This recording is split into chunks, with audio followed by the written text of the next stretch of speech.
Welcome, traveler. The campfire is lit. The village has finally fallen asleep, and the night belongs to us, once more. Tonight, we begin not with luxury cruises, not with GPS navigation, not with those climate-controlled cargo ships that cross oceans in perfect safety, but with medieval sea voyages. Wooden ships that leaked constantly, navigation by guessing, and a crew that hadn't bathed in months, all crammed into a space smaller than your apartment. The rats had rats. The food was actively trying to kill you, and your captain's qualification was, "I've done this before, and didn't die." Very reassuring. Peak medieval seafaring. Before we set sail into this nightmare, light that like button. Subscribe if you enjoy this kind of historical horror delivered with questionable humor. And drop a comment telling me where you're watching from and what ungodly hour it is. I know you're out there at 3 a.m. I see you. Your sleep schedule is as questionable as medieval navigation. Now, get comfortable. Maybe grab some water, you'll need it for this journey. This is a long one. And let's embark on tonight's voyage through maritime hell. Welcome to medieval sea voyages, where the ship is rotting, the food is rotting, and you're probably going to rot too. And the ocean wants you dead, very badly. You're standing on a dock somewhere in medieval Europe. Let's say Southampton, England, 1340. The year matters because maritime technology barely improved for centuries, so this experience is roughly the same whether you're sailing in 1200 or 1450. Consistency. Medieval Europe loved consistency, especially when that consistency was, everything is terrible. The ship before you is a cog spelled C-O-G. That's the technical term for this type of vessel. It's basically a wooden bathtub with a sail, 40 to 60 feet long, maybe 15 feet wide. This entire vessel is smaller than a modern house, and you're about to spend weeks or months living on it with 30 to 50 other people. The personal space situation? Not it, Chief. The ship is made of oak planks, held together with iron nails and sealed with tar and oakum. Oakum is old rope fibers mixed with tar. The theory, it swells when wet and seals the gaps between planks. The reality, the ship leaks constantly. Always. Every medieval ship leaked. The question wasn't, does it leak, but how fast can we bail? You can see the gaps between planks from here. Daylight streams through. When you're at sea, that'll be ocean water. Lots of ocean water. There's a reason medieval ships had bilge pumps and crews dedicated to bailing. Full-time jobs. Your position? Bail water until you die or reach port, whichever comes first. The ship has one mast, one sail. That's your propulsion system. Wind goes in sail, ship goes forward, hopefully in the direction you want. The sail is made of wool or linen, heavy, waterlogged when it rains, which is often because you're sailing across the North Atlantic or Mediterranean, where weather is a suggestion, not a rule. No backup sail. If this one rips, and medieval sails ripped constantly, you're dead in the water, literally. You'll drift until either you fix it, you reach land, or you die.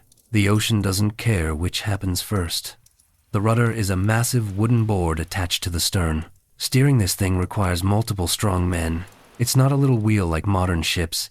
It's a giant piece of wood that you physically wrestle to turn the ship. Your arms will hurt, your back will hurt. Everything will hurt. Welcome to medieval maritime labor. You're boarding now.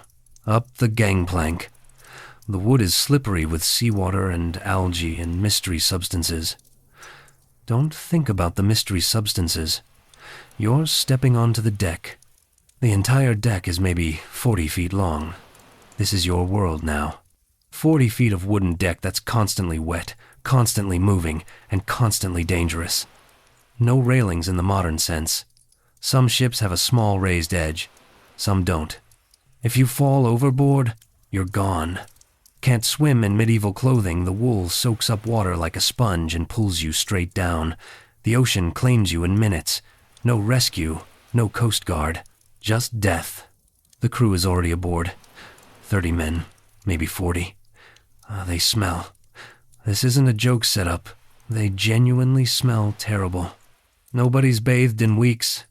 Nobody will bathe for the duration of the voyage. Seawater doesn't count, salt water doesn't clean, it just makes you sticky and crusty. The collective human odor has achieved density. You can see it, almost taste it. The stench has texture. They are wearing the same clothes they've worn for months. Wool tunics and hose, leather boots if they're lucky. Most are barefoot because wet leather boots cause trench foot. They've chosen trench foot from the deck over trench foot from wet boots. Both options are terrible. Pick your foot rot flavor, your fellow passengers, because this is a merchant vessel carrying cargo, and people are huddled near the stern. 10 to 15 people. Merchants, pilgrims, someone's idiot nephew being sent abroad for reasons nobody will explain. You're all paying for passage. The cost, approximately 1 month's wages for a craftsman. You've spent a month's income to spend weeks in floating hell. Great investment decision. The cargo is already loaded. Wool bales, wine barrels, dried fish, cloth, whatever commodity is profitable. It's stacked in the hold below deck. The hold is where you'll sleep.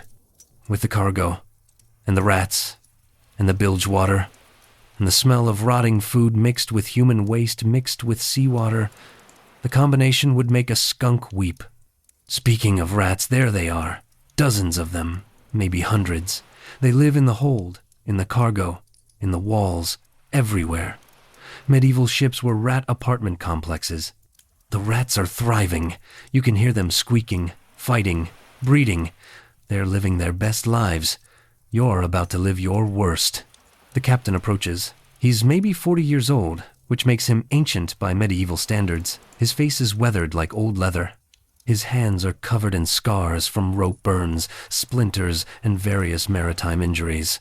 He's been doing this for 20 years. He's survived 20 years of medieval sea travel. This man is built different, literally. His survival proves he's either incredibly skilled or incredibly lucky, probably both. "We sail with the morning tide," he announces in Middle English that you half understand. "Fair winds to Bordeaux. 3 weeks, God willing." 3 weeks is optimistic, wildly optimistic. Bordeaux is only about 600 miles from Southampton. A modern ship does this in 2 days. Medieval ships average about 3 to 4 miles per hour in good conditions. Do the math. 600 miles at 4 miles per hour is 150 hours of sailing. That's 6 days if you sailed continuously. You won't sail continuously. You'll sail only during daylight because navigating at night is a death sentence. You'll stop when weather is bad. You'll get blown off course constantly. You'll have days of no wind where you just sit there, bobbing, waiting. That 3-week estimate? More like 4 to 6 weeks. If you're lucky. If weather cooperates. If nothing goes catastrophically wrong. The captain's navigation tools, his experience, the sun, the stars, a compass if you're very lucky, and hope. That's it. No GPS, no charts with coordinates, no radio, no weather forecasts, no satellite imagery. Just, I've done this before, and stars go there at night. Coastal navigation works by landmarks. You sail within sight of shore, following the coastline. This is safer but slower. Blue water navigation crossing open ocean requires dead reckoning. That's estimating your position based on your speed and direction. It's guessing. Educated guessing, but guessing. Your speed measurement device. Throwing a rope with knots tied in it overboard and counting how many knots pass in a specific time. That's why we call ship speed knots today. Medieval sailors literally counted knots. Very scientific, very precise, very prone to error. Direction measurement, compass, if you have one. Magnetic compasses reached Europe from China around 1200. By 1340, some ships have them. Yours does. Congratulations! It's a magnetized needle floating in water in a bowl. That's the technology. It points north, roughly. Magnetic variation exists but won't be understood for centuries. Sometimes the compass is wrong. Nobody knows why. Just vibes and prayer. The crew is preparing to cast off. They're untying ropes, raising the sail, shouting instructions in regional dialects you don't understand. The maritime vocabulary is specialized, technical. Nobody explains anything to passengers. Your cargo that breathes. Shut up and stay out of the way. The sail rises. The wool fabric unfurls. It's patched, heavily patched. This sail has been repaired so many times, it's more patched than original material. Every dark square is a repair from previous damage. This sail has history, traumatic history, and you're trusting your life to it. The wind catches, the ship lurches. You grab for support. There's nothing to grab except wet rope or the mast or another person who's also grabbing for support. Everyone's stumbling. The ship is moving. You're leaving the dock, leaving land, leaving safety, entering the ocean that kills approximately 20% of medieval sailors over their careers. 1 in 5. Those are terrible odds. You voluntarily entered a situation with 20% occupational mortality. The risk assessment here is questionable. The harbor fades behind you. Southampton shrinks. The shore recedes. Open water approaches. The ship is rising and falling with the swells now. The motion is constant, unending. Your stomach notices. Your inner ear protests. Seasickness arrives immediately for first-time sailors. You're going to vomit, probably multiple times. Everyone does on their first voyage. The crew is watching you with the expression of people who know exactly what's about to happen. They've seen this before. Hundreds of passengers turning green, stumbling to the side, and contributing to the ocean's biomass. You make it to the rail. You vomit over the side. The wind blows some of it back onto the deck. Onto you. Onto other passengers. Very dignified. Peak maritime experience. Welcome to medieval sea travel. The crew laughs. Not maliciously. They've all been there. Seasickness is universal. The laughter is almost sympathetic. Almost. Mostly they're just entertained by watching landlubbers suffer. An older sailor approaches. Gets better after 2 days. He offers in heavily accented English. Or you die of dehydration from the vomiting. One or the other. Very reassuring. Excellent bedside manner. This guy should do motivational speaking. You're 1 hour into a 6-week journey. 1 hour. You've already vomited twice. You're soaked with seawater and your own sick. Your stomach is empty but still trying to expel things that don't exist. The ship is leaking. You can see water pooling on the deck. The rats are louder now that you're paying attention. And the coast of England is disappearing behind you. This is day 1, hour 1. You have approximately 1,000 more hours of this ahead of you. The math is terrible. The voyage has barely begun. The ocean stretches in every direction. Gray water meeting gray sky. No land visible anywhere. Just ocean. Endless ocean. You're in a wooden box on top of water that wants you dead, surrounded by men who haven't bathed in months, eating food that's already spoiling, drinking water that tastes like the barrel it's stored in. And that's just the beginning.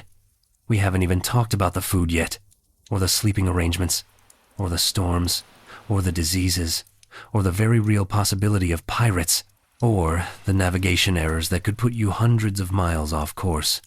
But we'll get there. We've got 6 weeks to cover. 6 weeks of maritime horror. 6 weeks of medieval seafaring at its finest. 6 weeks of watching you slowly realize that ancient people who crossed oceans were either incredibly brave or incredibly desperate. Spoiler, they were desperate. Nobody did this for fun. The journey has begun. The shore is gone. The ocean surrounds you. Welcome to medieval sea voyages, where the survival rate is better than you'd expect and worse than you'd hope. And the water is already ankle deep on the deck. Someone should probably bail that. Not you, though. You're still vomiting. The seasickness subsides after about 8 hours. Not because your body adjusted, because there's nothing left to vomit. Your stomach is empty. Your throat burns. Your ribs hurt from the convulsions. But the nausea fades to a manageable background misery. Congratulations. You've survived the first challenge. Most people didn't die from seasickness. Most people. The dehydration from constant vomiting could kill you, but you're still conscious and breathing, so you've beaten the odds. Small victories. The sun is setting. Your first night at sea approaches.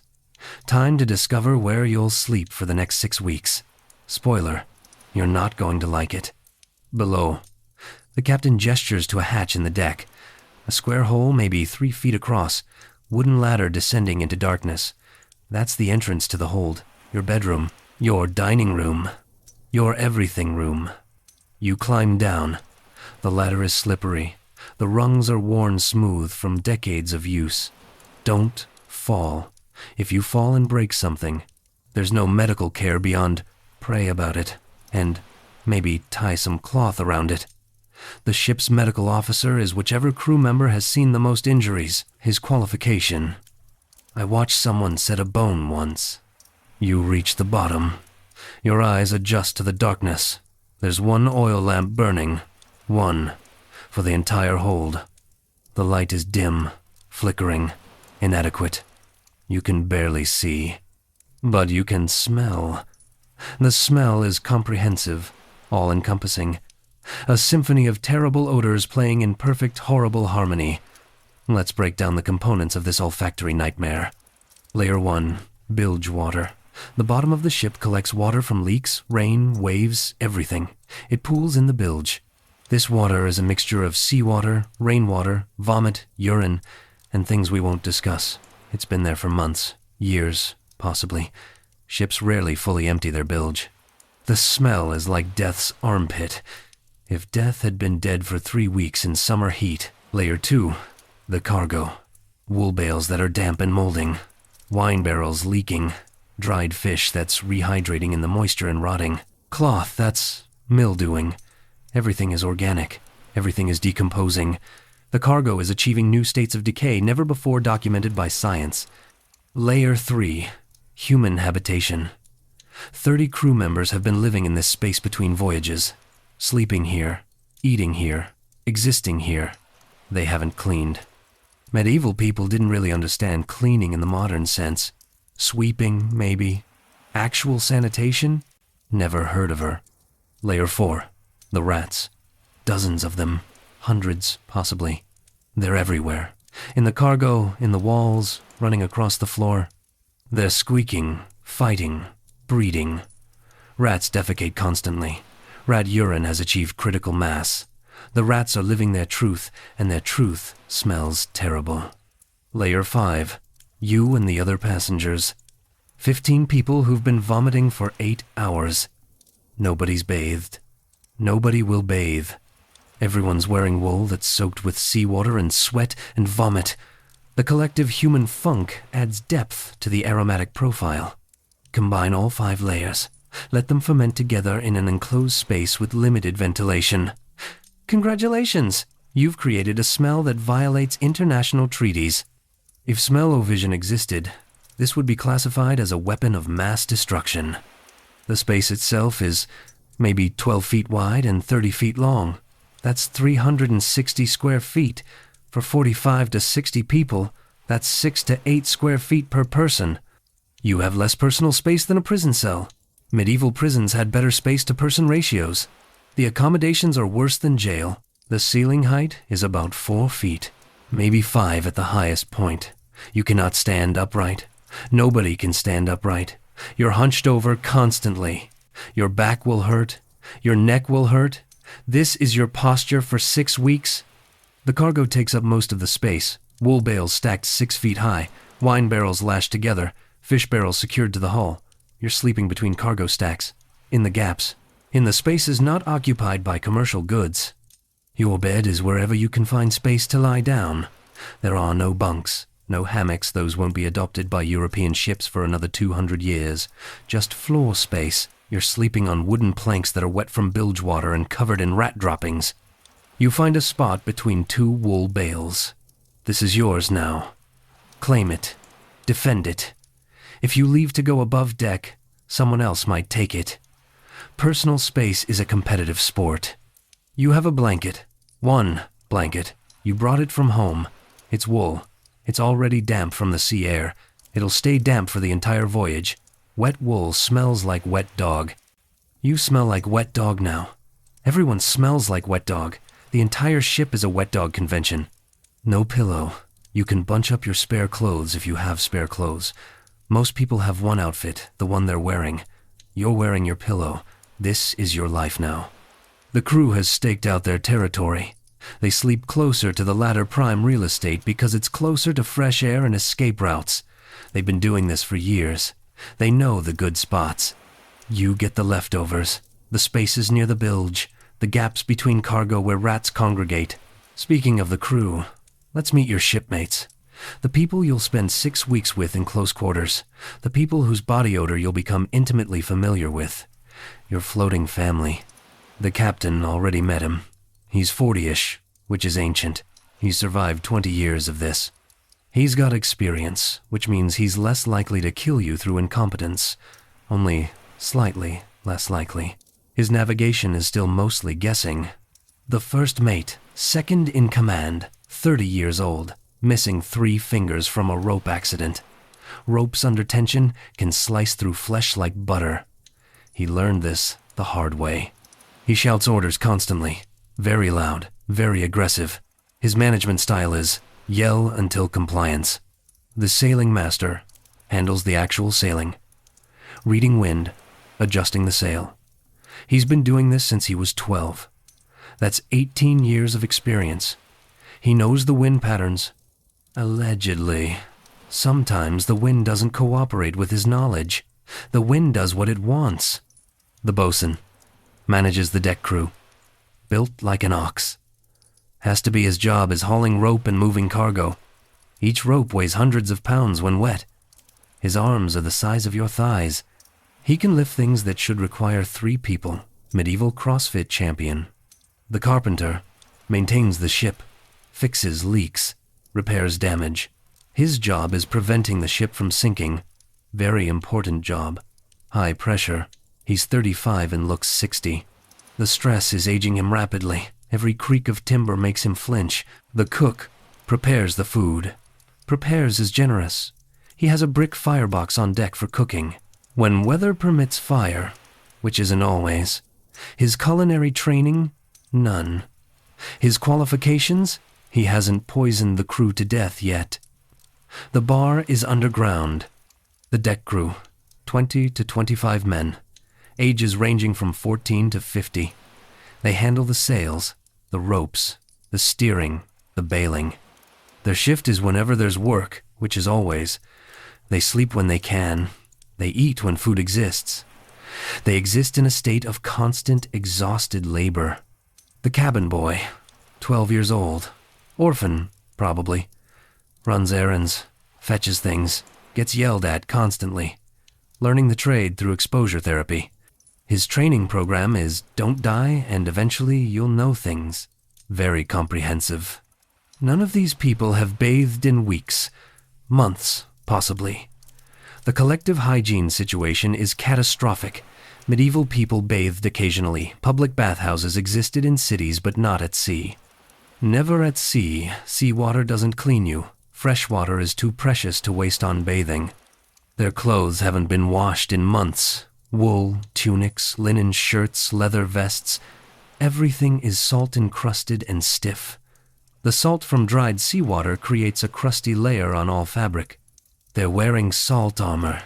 It chafes, creates sores. The sores get infected. Nobody treats the infections beyond. Rub some tar on it. Their hair is matted, greasy, full of lice.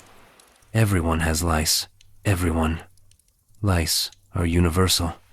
The lice have established colonies. They're breeding, thriving, living their best parasitic lives. You'll have lice within a week. There's no escaping it. Welcome to the Lice Collective. Their teeth are terrible. Medieval dental care was, pull it if it hurts too bad. Most crew members are missing multiple teeth. The ones remaining are brown, broken, or rotting. The collective breath situation could strip paint. Nobody's invented mouthwash. Nobody's invented toothbrushes. Everyone's mouth is a biological hazard. But these are your people now, your shipmates, the men keeping you alive. They know what they're doing, mostly. Their combined experience totals maybe 200 years of seafaring. That's actually impressive. Medieval ships had high turnover deaths, injuries, retirement. A crew this experienced is rare. They're teaching you the ropes, literally. Medieval ships have dozens of ropes. Each has a name. Each has a specific function. You need to learn them. Not because you'll help sail passengers don't help, but because when someone shouts, "Grab the starboard backstay," you need to not grab the wrong rope and kill everyone. The bosun demonstrates. This is the halyard, raises the sail. This is the sheet, controls the sail angle. This is the brace, adjusts the yard. He continues for 20 minutes. There are 40 different ropes. You'll remember maybe 5 of them. Good luck. The rope itself is hemp, thick hemp rope, maybe 2 inches in diameter, rough. It'll shred your hands if you grip it wrong. The crew's hands are covered in calluses, thick as leather. Your hands are soft, landlubber hands. If you touch these ropes, you'll get blisters. The blisters will pop. The raw flesh will get infected. Nobody will care. The deck crew is divided into watches, port watch and starboard watch. They alternate 4-hour shifts. 4 hours on duty, 4 hours off. Around the clock, forever. No days off, no weekends. The ocean doesn't care about labor laws. Their time off is spent sleeping, eating, or repairing equipment. Ropes wear out constantly. Sails rip. Everything breaks. Their leisure time is working on maintenance. The maintenance never ends. There's always something breaking. You watch them work. They move with practiced efficiency, coordinated chaos. One man climbs the mast 40 feet up, no safety equipment, climbing wet wood in the wind. He's adjusting something. You don't know what. He's not wearing a harness. If he falls, he dies. Simple. He doesn't fall. He's done this 1,000 times. Another crew member is bailing. There's always someone bailing. The bilge pump is a wooden tube with a plunger, medieval technology at its finest. He's pumping water out of the hold and over the side. The water immediately leaks back in through the hull. He pumps it out again. This is his entire day. Pumping water. It's Sisyphean. The boulder is water. The hill is the ocean. The steersman is wrestling the rudder. 2 men, actually. The rudder requires 2 strong men to control. They're leaning their full weight against the tiller, the wooden beam controlling the rudder. The ocean is fighting them. The rudder wants to go where the current takes it. They're fighting the ocean. The ocean is winning. They adjust. Constant struggle. Their arms will hurt for days. You're watching all this from your cargo space bedroom. You're not helping. Passengers don't help. You paid for passage, not employment. The crew resents you a little. You're dead weight, extra mouths to feed, bodies taking up space. But your money funds the voyage, so they tolerate you. The other passengers are settling in. There's a merchant from London heading to Bordeaux for wine. He's done this before. He's calm, experienced. He's claimed the best passenger spot near the ladder, away from the bilge. Smart man. There's a pilgrim heading to Spain. Eventually, this ship goes to Bordeaux. From there, he'll find another ship, and another. His pilgrimage will take 6 months of ship hopping. He's praying constantly. The rosary beads never stop moving. He's asking God to preserve him. God's track record with medieval sailors is mixed at best. There's a family, father, mother, 2 youngsters. They're relocating. Why anyone would relocate via medieval sea voyage with youngsters is beyond comprehension. The youngsters are miserable. Both seasick, both crying. The mother looks like she's reconsidering every life choice that led here. The father is pretending everything is fine. It's not fine. Nothing is fine. There's a scholar heading to a university in France. He's brought books on a medieval ship.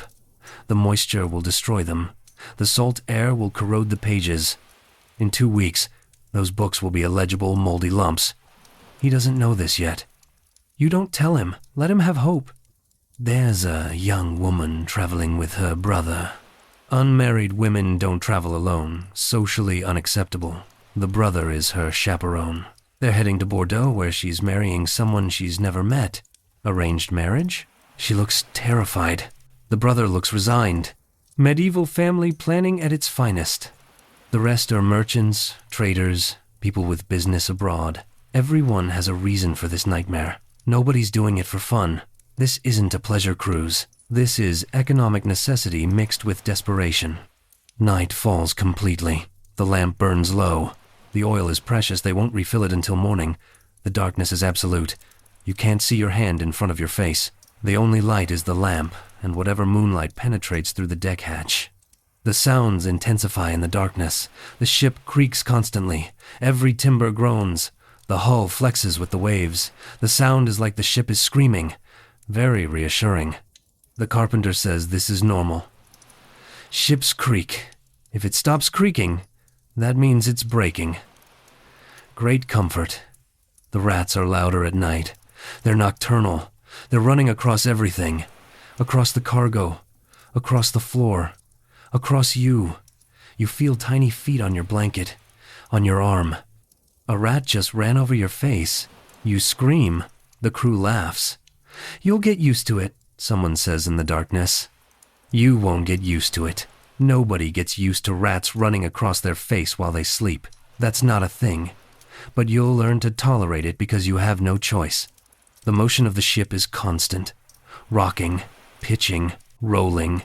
Your body is moving even when you're lying still. The inner ear confusion is endless. Some people adapt. Some people are nauseous for the entire voyage.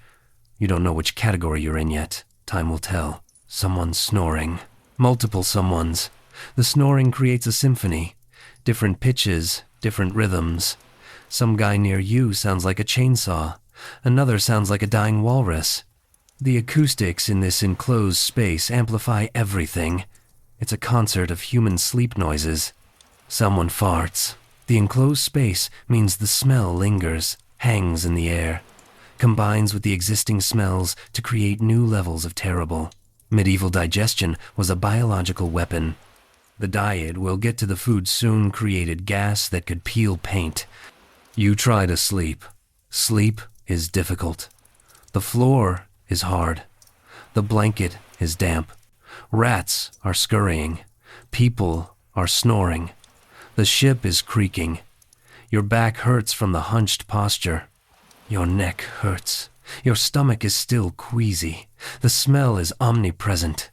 But eventually, exhaustion wins. You drift off.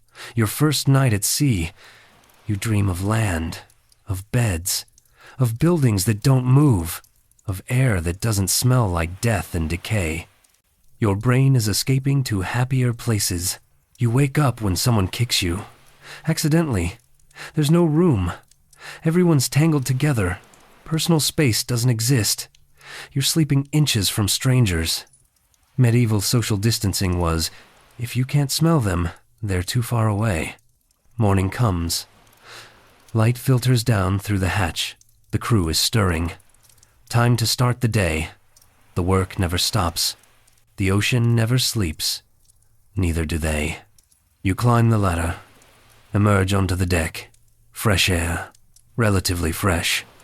It still smells like unwashed humans and salt water. But compared to the hold, it's paradise. The cold wind hits your face. You're alive. You survived night one. The sun is rising. The ocean stretches in every direction. No land visible, just water. Gray water meeting gray sky. You're in the middle of nowhere. Completely dependent on this leaking wooden box and the men who sail it. The crew is already working. Adjusting the sail. Checking the rigging. Bailing water. Always bailing water. The work never ends. Good morning. The first mate greets you. Sleep well? You stare at him. Sleep well. In a damp hold filled with rats and bilge water and 40 other people. He's joking. He has to be joking. His expression says he's not joking. He genuinely wants to know. Fine. You lie. Good. You'll get used to it. You won't. But you nod anyway. One night down. Approximately 42 nights to go. The math is devastating. You've survived 2% of the journey. 98% remains. And you haven't even eaten yet. The food is coming. The medieval maritime food that's kept in barrels, stored for months, and prepared by a cook with zero training. This is going to be great. Just great. Breakfast is announced by the cook banging a ladle against a pot. The sound echoes across the deck. Very sophisticated dining service, peak medieval hospitality. You join the queue.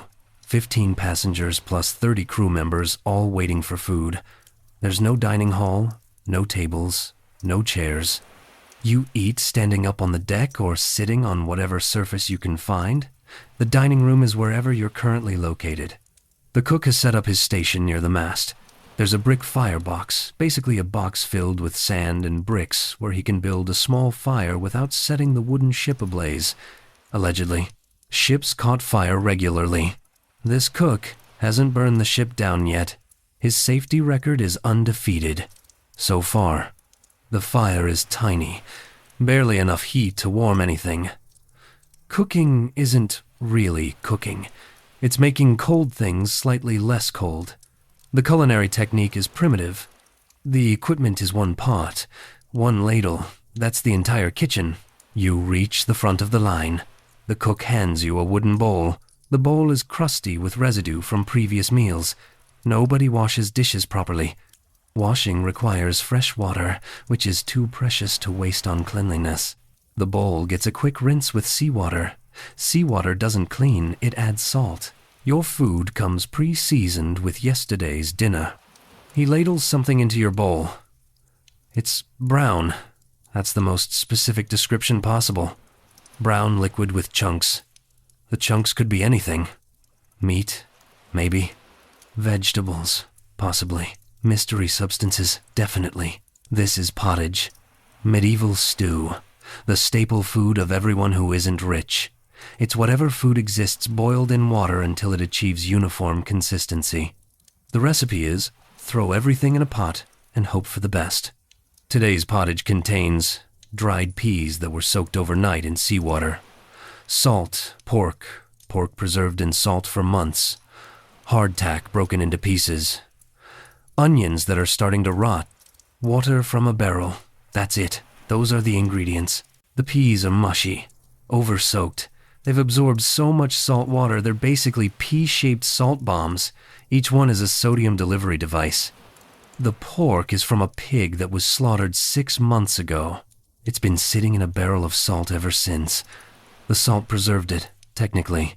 The meat is gray, tough as leather, tastes like salt with a hint of regret. Chewing it requires effort. Your jaw will hurt. This is workout food resistance training for your masseter muscles. The hardtack is ship's biscuit. Flour, water, salt, baked until hard as a rock. These biscuits are 3 months old. They're harder than they were when baked. You can't bite through them. Nobody can. The technique is to soak them in liquid until they soften enough to chew, or break them with a rock. Medieval sailors literally broke their food with rocks. The hardtack has weevils, small beetles that live in the flour. They're protein, extra nutrition. The crew calls them bargemen because they travel with the ship.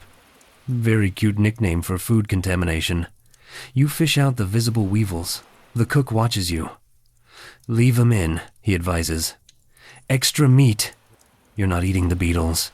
You have standards. Your standards will lower over the next 6 weeks, but today you're still refusing beetle cuisine. The onions are the freshest ingredient. They were loaded a week ago. They're already starting to turn. Brown spots appearing, soft patches developing. In another week, they'll be completely rotten. Enjoy them while they last. Fresh vegetables are a rare luxury that's rapidly disappearing. You taste the pottage. It's salty, extremely salty, overwhelmingly salty. The Dead Sea wishes it had this sodium content. Your tongue recoils, your taste buds surrender. The salt level is a war crime. But you're hungry. You've been vomiting for 8 hours yesterday. Your stomach is empty. You eat. The pottage is terrible, but calories are calories. Your body needs fuel. Your standards are already compromising. The crew is eating enthusiastically. They're used to this. They've been eating ship food for years. Their taste buds are dead, calloused, immune to the horror. They shovel it in like it's a feast. One guy is on his 3rd bowl. His salt intake today will exceed weekly recommended amounts. Medieval sailors had blood pressure that could power hydraulic machinery. You get a piece of bread. Calling it bread is generous. It's hardtack. Another biscuit. You try to bite it. Your teeth bounce off. The biscuit is harder than your teeth. This shouldn't be possible. Food shouldn't be stronger than bone. But here we are. You soak it in the pottage liquid. Wait 5 minutes. The biscuit softens to merely rock hard. Now you can bite through it with effort. It tastes like salty cardboard. The texture is crunchy and simultaneously mushy. It's achieving states of matter that physics says shouldn't coexist. Breakfast is over in 10 minutes. Everyone's eaten. The cook collects the bowls. He dumps them in a bucket of seawater. That's the washing. He'll use these same bowls for the next meal. The hygiene standards are, if it doesn't actively kill you, it's clean enough. Now for the beverage service. You're thirsty. You've been vomiting. You're dehydrated. You need water. The ship carries water in barrels, wooden barrels filled before departure. The water's been sitting in these barrels for a week already. It'll sit for 6 more weeks, maybe 8, however long this voyage takes. The problem with storing water in wooden barrels on ships, the water goes bad. Not bad like tastes funny, bad like actively trying to kill you. The barrels aren't sealed properly. Air gets in. Algae grows. Bacteria multiply. Things start living in the water. The water becomes an ecosystem, a thriving biological community. You're about to drink someone's habitat. The water is green, literally green. Algae has turned it the color of pond scum, because it is pond scum that started as clean water 2 weeks ago. It tastes like the barrel. The wood has been imparting flavor constantly. Wooden barrel taste mixed with algae, taste mixed with bacterial funk. The flavor profile is swamp mixed with furniture. You smell it first. The water smells like decay, like something died in it. Maybe something did die in it. Rats fall into water barrels occasionally. Nobody checks thoroughly. If there's a dead rat in there, you'll find out when you see it, or taste it. Surprise protein. You drink anyway. You have to. Dehydration will kill you faster than contaminated water. The choice is drink bad water or die of thirst. Easy decision. You drink. The water is warm, body temperature. No refrigeration exists. The water is whatever temperature the air is. Today it's about 70 degrees. Warm, stagnant, algae-filled water. Very refreshing. Would not recommend on Yelp. Some crew members refuse the water. They drink beer instead. The ship carries beer, barrels of it. Beer was safer than water. The brewing process killed bacteria. Medieval people didn't know why beer was safer, but they knew it was. Empirical knowledge, trial and error. The error was death. The beer is also in barrels, also going stale. Beer doesn't age well in wooden barrels at sea. It sours, turns acidic. By week 3, it'll taste like vinegar. By week 6, it'll be vinegar. The beer is on a deterioration timeline. Drink it early or suffer later. You're offered beer. You take it. Anything's better than green water. The beer is warm, flat, already starting to sour. It tastes like bread, water, mixed with disappointment. The alcohol content is low, maybe 2 or 3%.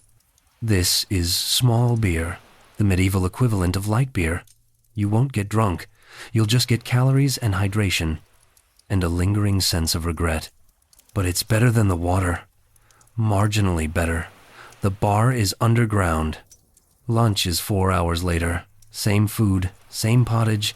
The cook literally made 1 pot in the morning. It sits there all day. You eat from it whenever you're hungry. The food is available continuously. Whether you want it is another question. By lunch, the pottage has been sitting for 4 hours in the sun. The meat is developing a film. The liquid is separating. Oil floating on top. The smell has intensified. Food safety violations are piling up. The health inspector has fled to another dimension. You eat anyway. Hunger is a powerful motivator. Dinner is the same. Pottage that's now been sitting for 8 hours. The bacterial growth is exponential. Things are happening in that pot that microbiology won't understand for centuries. New life forms are evolving. Darwin would be fascinated. This is the meal plan. Every day, for 6 weeks. Breakfast, pottage. Lunch, same, pottage. Dinner, that pottage again. Variety is not the spice of life. Monotony is the spice of life. The only spice is salt. So much salt. Your body is preserving itself from the inside out. The food supplies are limited and rationed. Hardtack, pounds of it. Enough for the voyage, plus extra in case you get delayed. The hardtack won't go bad, it's already as bad as it can get. It's eternal. Archaeologists find medieval hardtack that's still edible. Using quotes because edibility is debatable. Salt pork. Barrels of preserved pork. Each barrel contains pig parts floating in salt brine. The brine is thick enough to walk on. The pork will last months. The taste won't improve, but it won't get worse either. It's achieved peak terribleness and plateaued. Salt fish. Dried cod. Dried so thoroughly it's wooden. Hard as a board. Salty as the ocean. The preservation process was salt it until nothing can live in it, including bacteria and flavor. It works. The fish is preserved. It's also inedible without extensive soaking. You soak it for 24 hours. Then it's merely terrible instead of impossible. Peas and beans. Dried legumes. They last forever. Just add water. The water you add is seawater or the barrel water. Either way, you're adding salt and contaminants. The peas don't mind. You mind. The peas don't care. Cheese. Hard cheese that's been aging for months. It's so hard you could build a house with it. Medieval cheese was a construction material that happened to be edible. It lasts forever because nothing can penetrate it. Not bacteria, not mold, not human teeth. You shave off pieces with a knife. Onions and garlic. Fresh when loaded. Rotting progressively. You have maybe 2 weeks of alliums before they're completely spoiled. After that, no fresh vegetables. At all. For the rest of the voyage, scurvy approaches. Wine or beer, barrels of alcohol, safer than water, going bad gradually, in a race to drink it before it turns to vinegar. You're losing the race. That's the complete menu. Those ingredients in various combinations, every meal for 6 weeks. The nutrition is terrible. The diet is almost entirely carbohydrates and salt, protein from the preserved meat, but it's low quality, fat from the pork, but it's mostly salt. Vitamins? What are vitamins won't be discovered for 500 years. The lack of vitamin C will cause scurvy. Guaranteed. By week 4, symptoms start. Bleeding gums, loose teeth, bruising, weakness. The crew knows this. Everyone gets scurvy on long voyages. It's expected, normal. The treatment is, eat fresh food when you reach land. There is no treatment at sea. The lack of vegetables means constipation. The hardtack and salt meat create digestive blockages. Nobody's had a normal bowel movement in weeks. The crew discusses this openly. Bowel movements are a common topic of conversation. Successful defecation is celebrated. The bar for excitement is very low. Conversely, the bad water causes diarrhea, so you have constipation and diarrhea simultaneously. Your digestive system is confused and angry. The toilet situation we'll get to that is constantly occupied. Very popular destination. The cook occasionally makes something different. Different is stretching it. He makes peas pudding peas boiled until they're paste. Or he makes lobscouse hardtack and salt meat boiled together. It's the same ingredients in different configurations. Culinary innovation is rearranging deck chairs on the Titanic. If you're lucky, someone catches fish. The ship trails fishing lines. Sometimes fish bite. Fresh fish is a delicacy, a gift from God. The crew fights over it, drawing straws. Rock, paper, scissors, medieval gambling. The winners get fresh protein. The losers get salt pork. Again. The fish is cooked immediately, grilled over the firebox if weather permits fire. Eaten with enthusiasm and gratitude. It's the only fresh food for weeks. Savor it. Remember it. You won't get fresh food again until landfall. If you're unlucky, someone catches a shark. Sharks are edible but terrible. The meat is tough. Tastes like ammonia. Medieval sailors ate shark as a last resort. The fact that you're considering shark means supplies are low and desperation is high. Birds occasionally land on the ship. Exhausted seabirds resting during migration. The crew catches them, kills them, eats them. Everything is food. The bird was just trying to rest.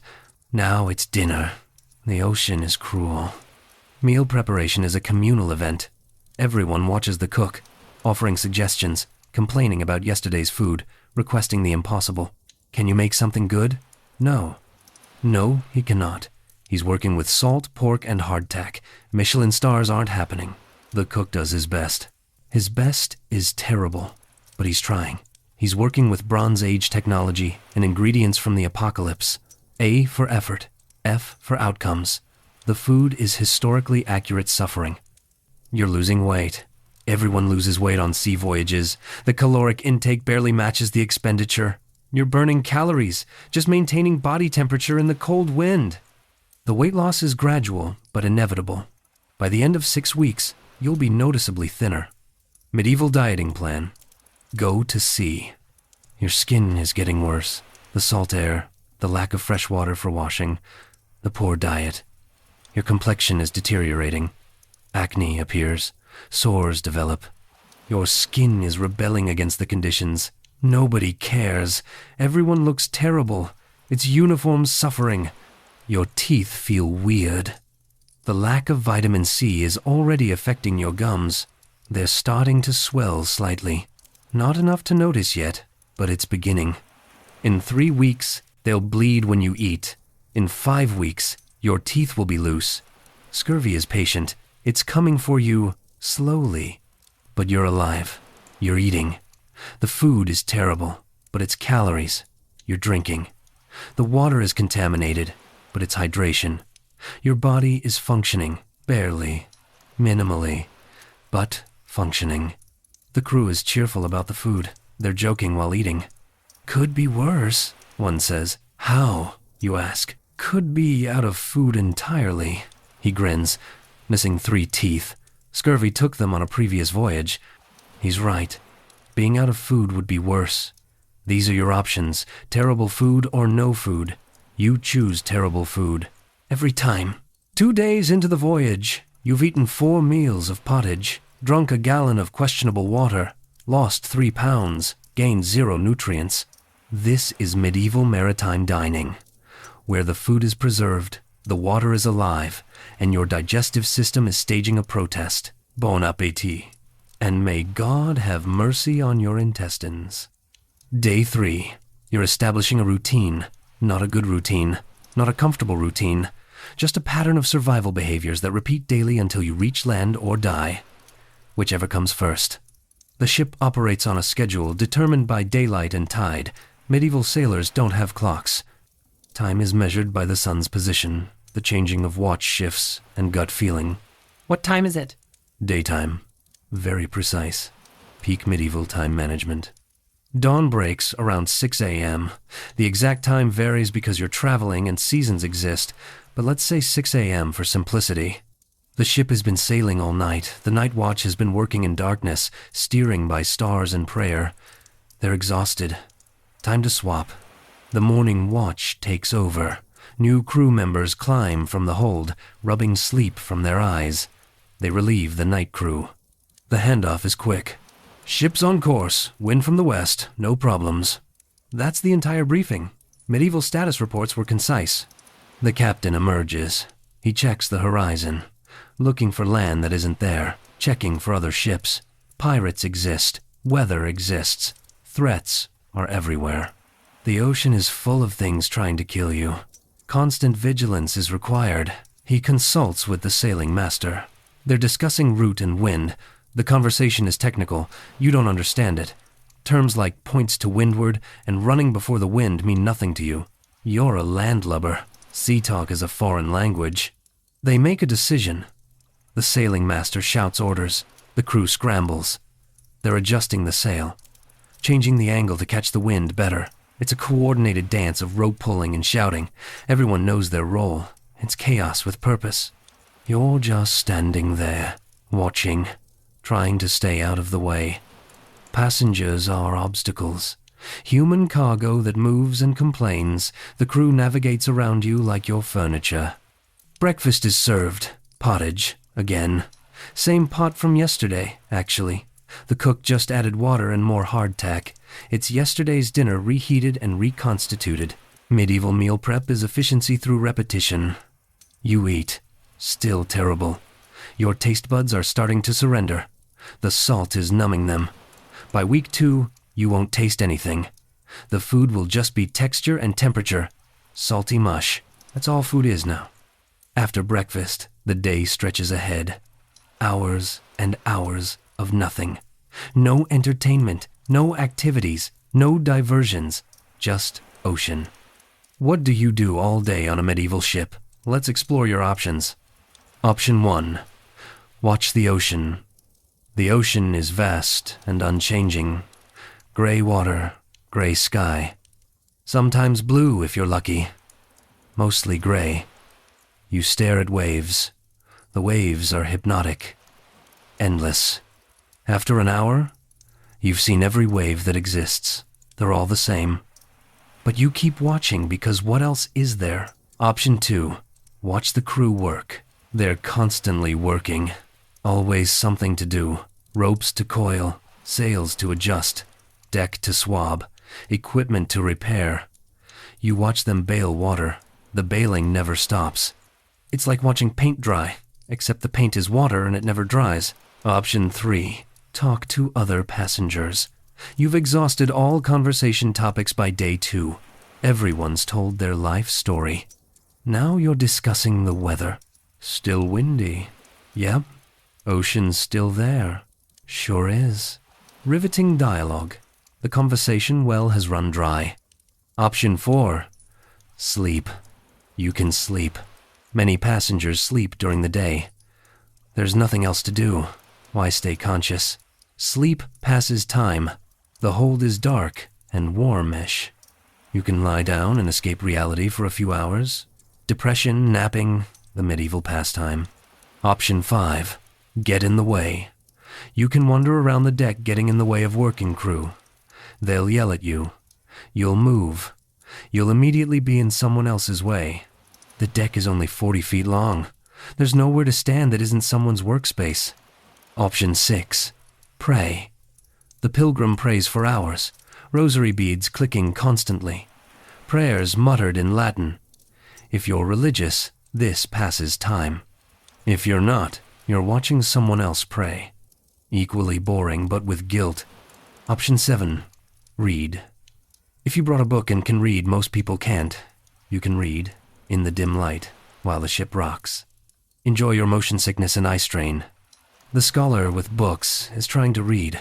He's nauseous. The pages are getting damp. It's not going well. Option 8. Gamble. The crew gambles constantly. Dice games. Card games if someone has cards. Betting on anything. I bet the wind shifts before noon. I bet we see dolphins. I bet someone falls overboard this week. Very wholesome entertainment. They're gambling for pennies. Nobody has money. They're playing for IOUs that will never be repaid. Option 9. Tell stories. Someone always has a story. Sea tales. Legends. I once saw a sea monster. My cousin survived a shipwreck. I knew a guy who found treasure. The stories are probably lies. Nobody cares. Entertainment is entertainment. Truth is optional. Option 10. Think about all your life choices that led to this moment. This is a popular activity. Everyone's reconsidering their decisions. Why did I think sea travel was a good idea? I could have stayed home. I could have walked. The existential dread is comprehensive. You cycle through these activities. An hour watching the ocean. An hour sleeping. An hour listening to gambling crew. An hour of existential crisis. The day passes slowly. So slowly. Time moves like cold honey. Lunch happens around noon. Maybe 1 p.m. Time is approximate. The sun is directly overheadish. That means lunch. Pottage. From the same pot. The cook is efficient. One pot serves all meals. It's like a medieval crock pot. Set it and forget it. Ignore the food safety implications. After lunch, more nothing. The afternoon stretches endlessly. The sun crawls across the sky. You watch it, willing it to move faster. It doesn't. The sun doesn't care about your boredom. The crew changes. Watch again. New shifts. Fresh workers replacing tired workers. The tired workers descend to the hold for 4 hours of rest. The rest is never enough. They're perpetually exhausted. Medieval labor practices were brutal. Around 4 p.m., someone needs to use the toilet. Let's discuss the toilet situation. Because the toilet situation is a situation. There is no toilet. There's a head, medieval nautical terminology for the bathroom. It's called the head because it's located at the head of the ship, the front, the bow. Why there? Because that's where the spray from waves hits constantly. The ocean cleans it, theoretically. The head is a wooden platform extending over the side of the ship, a plank with a hole in it. You sit on the hole, you defecate through the hole directly into the ocean. That's the system. That's the entire bathroom. There are no walls, no privacy, no stall. You're doing your business in full view of everyone on deck. The crew, the passengers. God, everyone watches. Nobody cares. Privacy isn't a medieval concept. Bodily functions are public affairs. The platform is wet, always wet. Seawater spray. The ocean is right there. Waves splash up through the hole while you're sitting on it. Cold seawater hitting your bare bottom at irregular intervals. Very refreshing. Would not recommend. The hole is maybe 6 inches in diameter. Aim carefully. Miss and it lands on the platform. On your feet. On the ship. Nobody's cleaning it. You clean it. With seawater and your hand. No toilet paper exists. You use your hand, or cloth, or hope. Medieval sailors used pieces of old rope frayed at the end. Rope on a stick. Communal rope. Everyone uses the same rope. The rope is rinsed in seawater between uses. Rinsed is generous. It's dunked.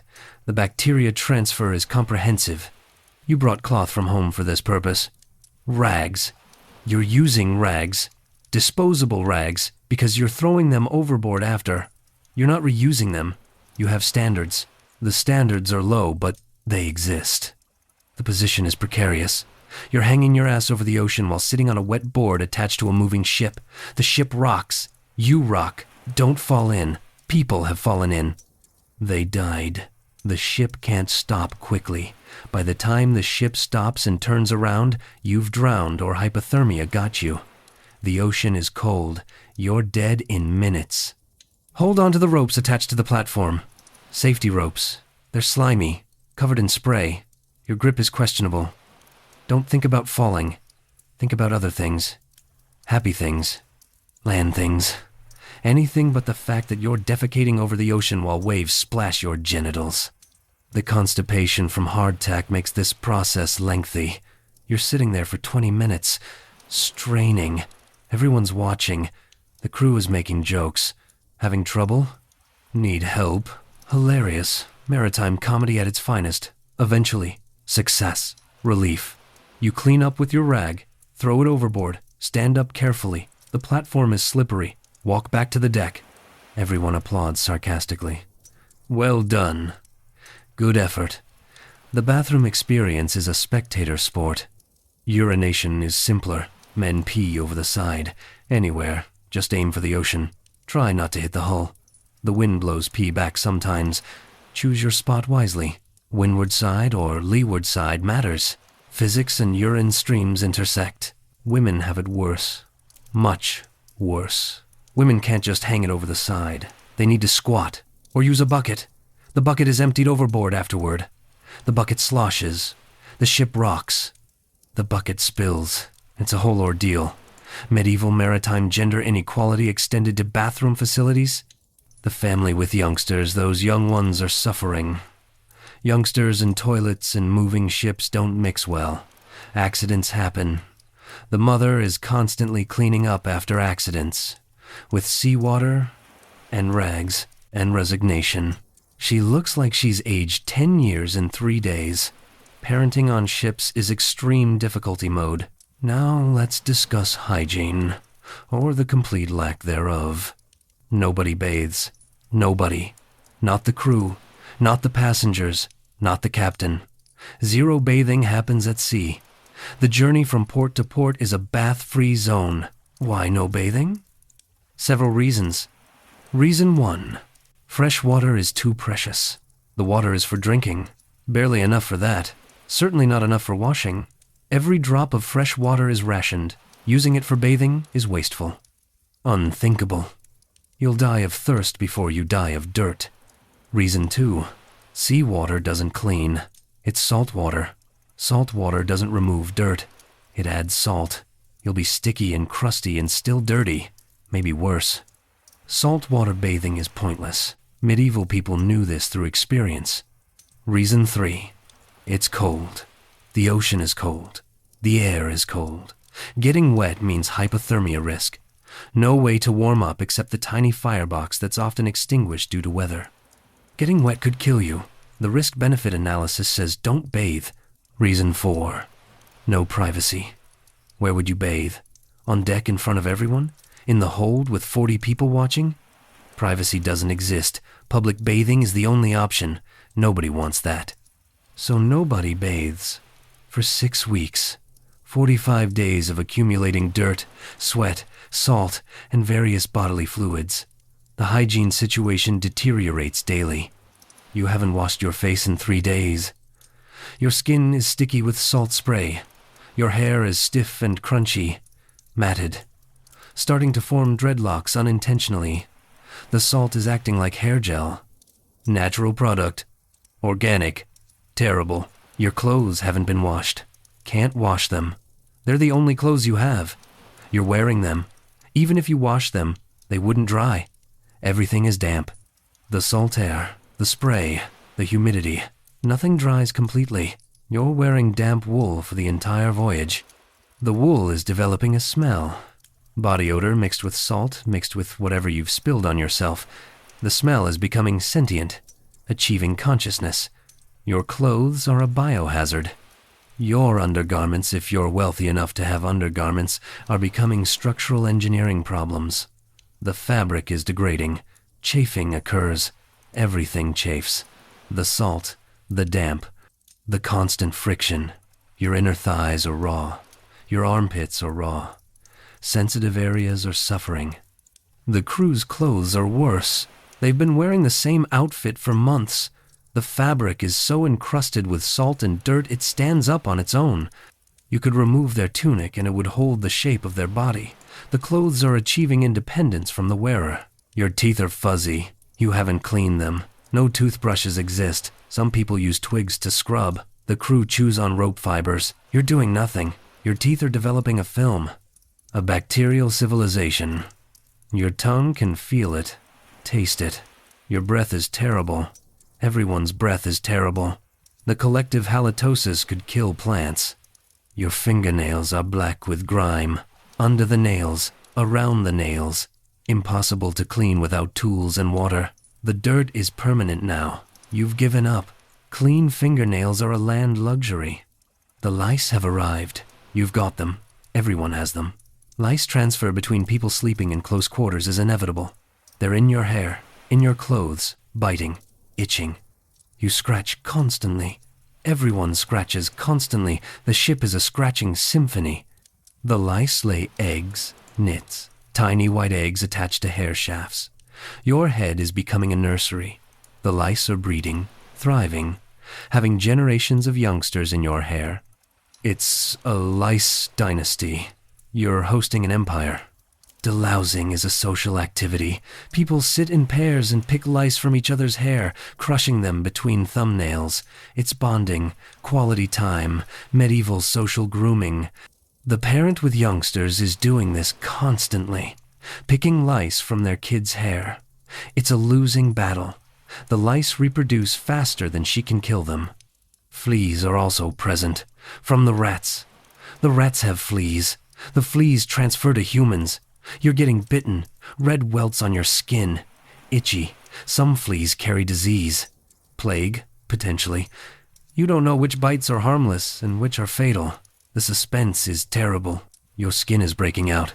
Acne, boils, sores from the salt air and poor diet and lack of hygiene. The sores get infected. Nobody treats them. They just exist, red and angry and painful. Your face is erupting. Your back is erupting. Everywhere is erupting. You're one big skin problem. The crew has scars from old sores, marks from infections that healed poorly. Their skin looks like a battlefield. You're on your way to matching them. Your skin is speed-running deterioration. Shaving is impossible. Men are growing beards whether they want to or not. No razors, no mirrors, no hot water. Shaving requires all three. You're getting a beard.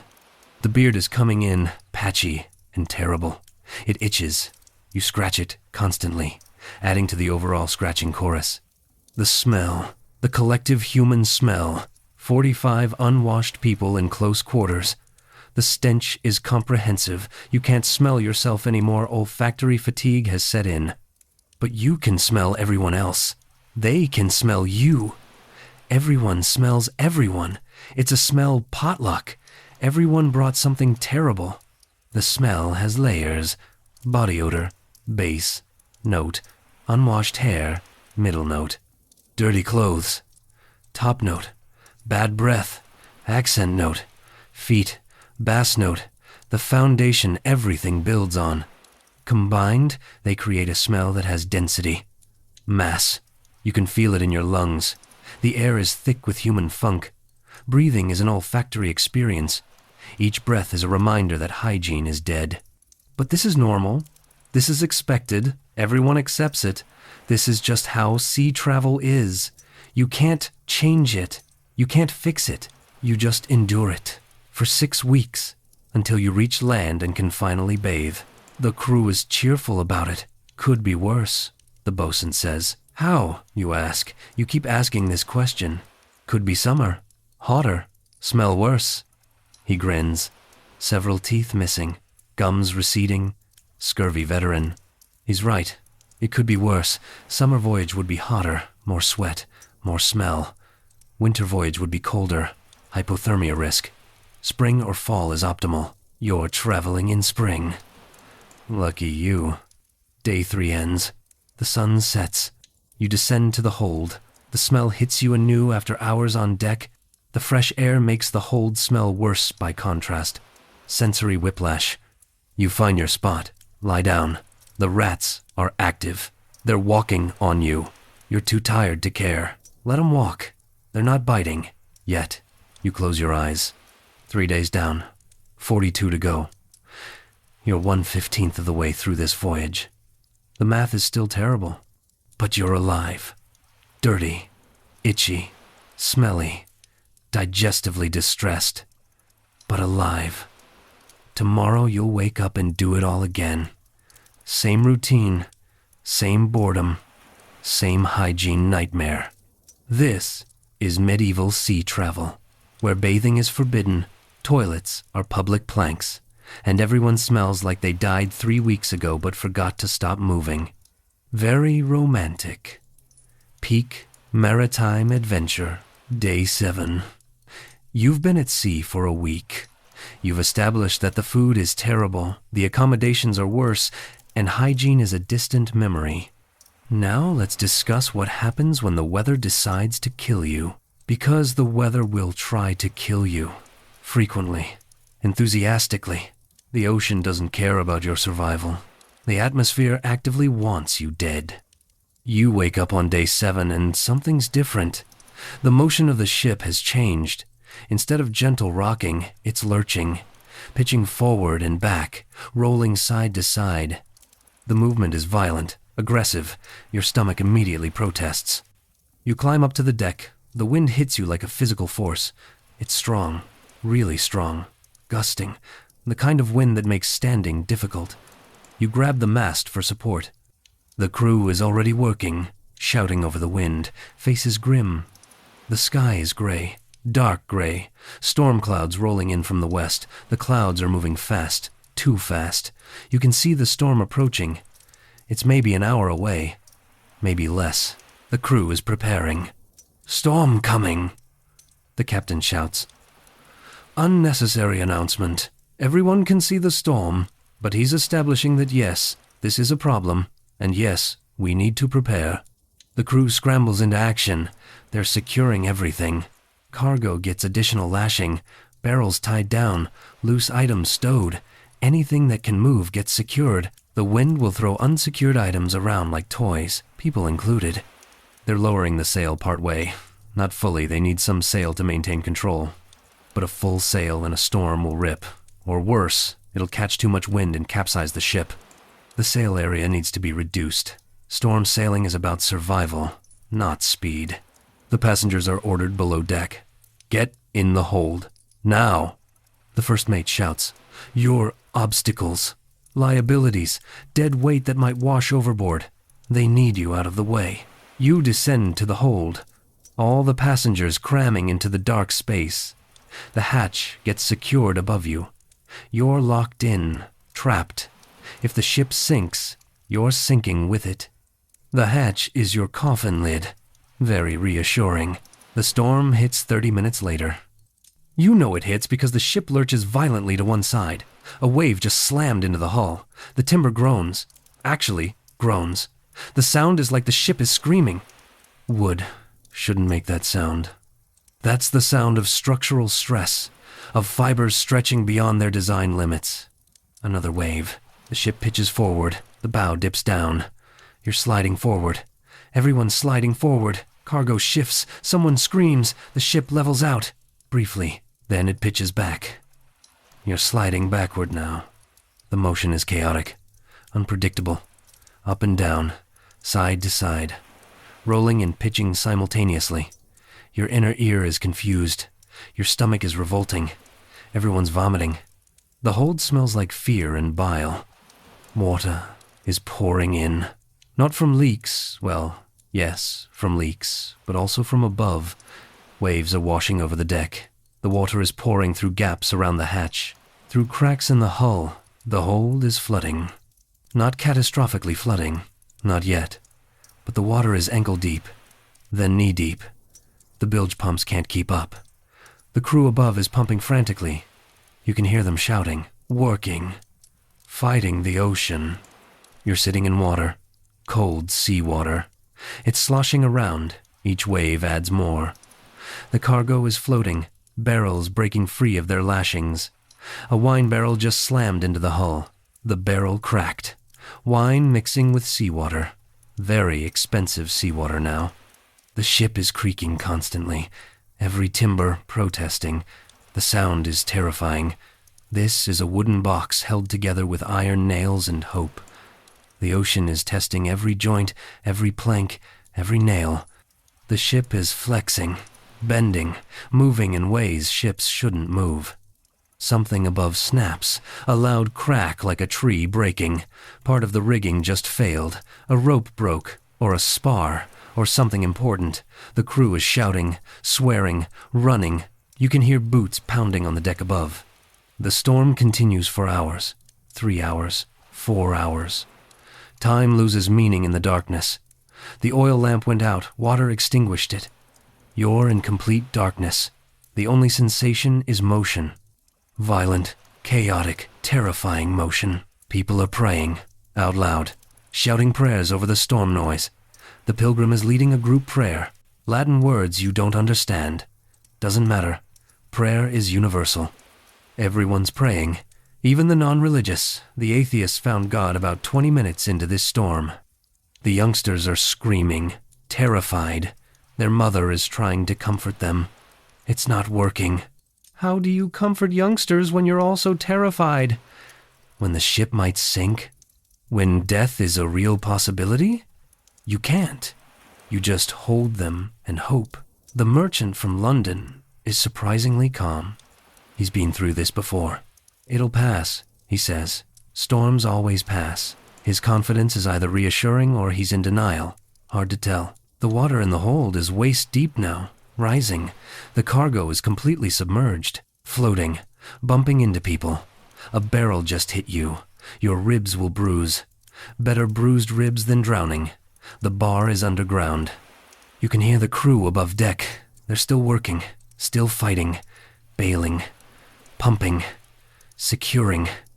The work never stops during storms. Stop working and you die. Simple motivation. The wind is screaming. Actually screaming. Wind through rigging creates harmonics, musical notes. The storm is playing the ship like an instrument. The song is chaos in A minor. Very avant-garde. You hate it. Another massive wave. The ship rolls. Really rolls. 30 degrees. 40 degrees. You're sliding sideways, slamming into the hull, other people slamming into you, cargo crashing. The ship is on its side. Is this it? Is this the capsize? Are you dying right now? The ship rights itself. Slowly, agonizingly slowly. The weight of the keel pulls it upright. Physics saves you. The ballast in the bottom of the hull stones and cargo provides stability. The ship levels. You're upright again. Everyone's crying, or praying, or both. That was close. Too close. Capsizing is death. You can't swim in medieval clothing. The wool soaks up water, pulls you down. You sink in minutes. The entire crew, all the passengers, everyone dies. The ship becomes a coffin.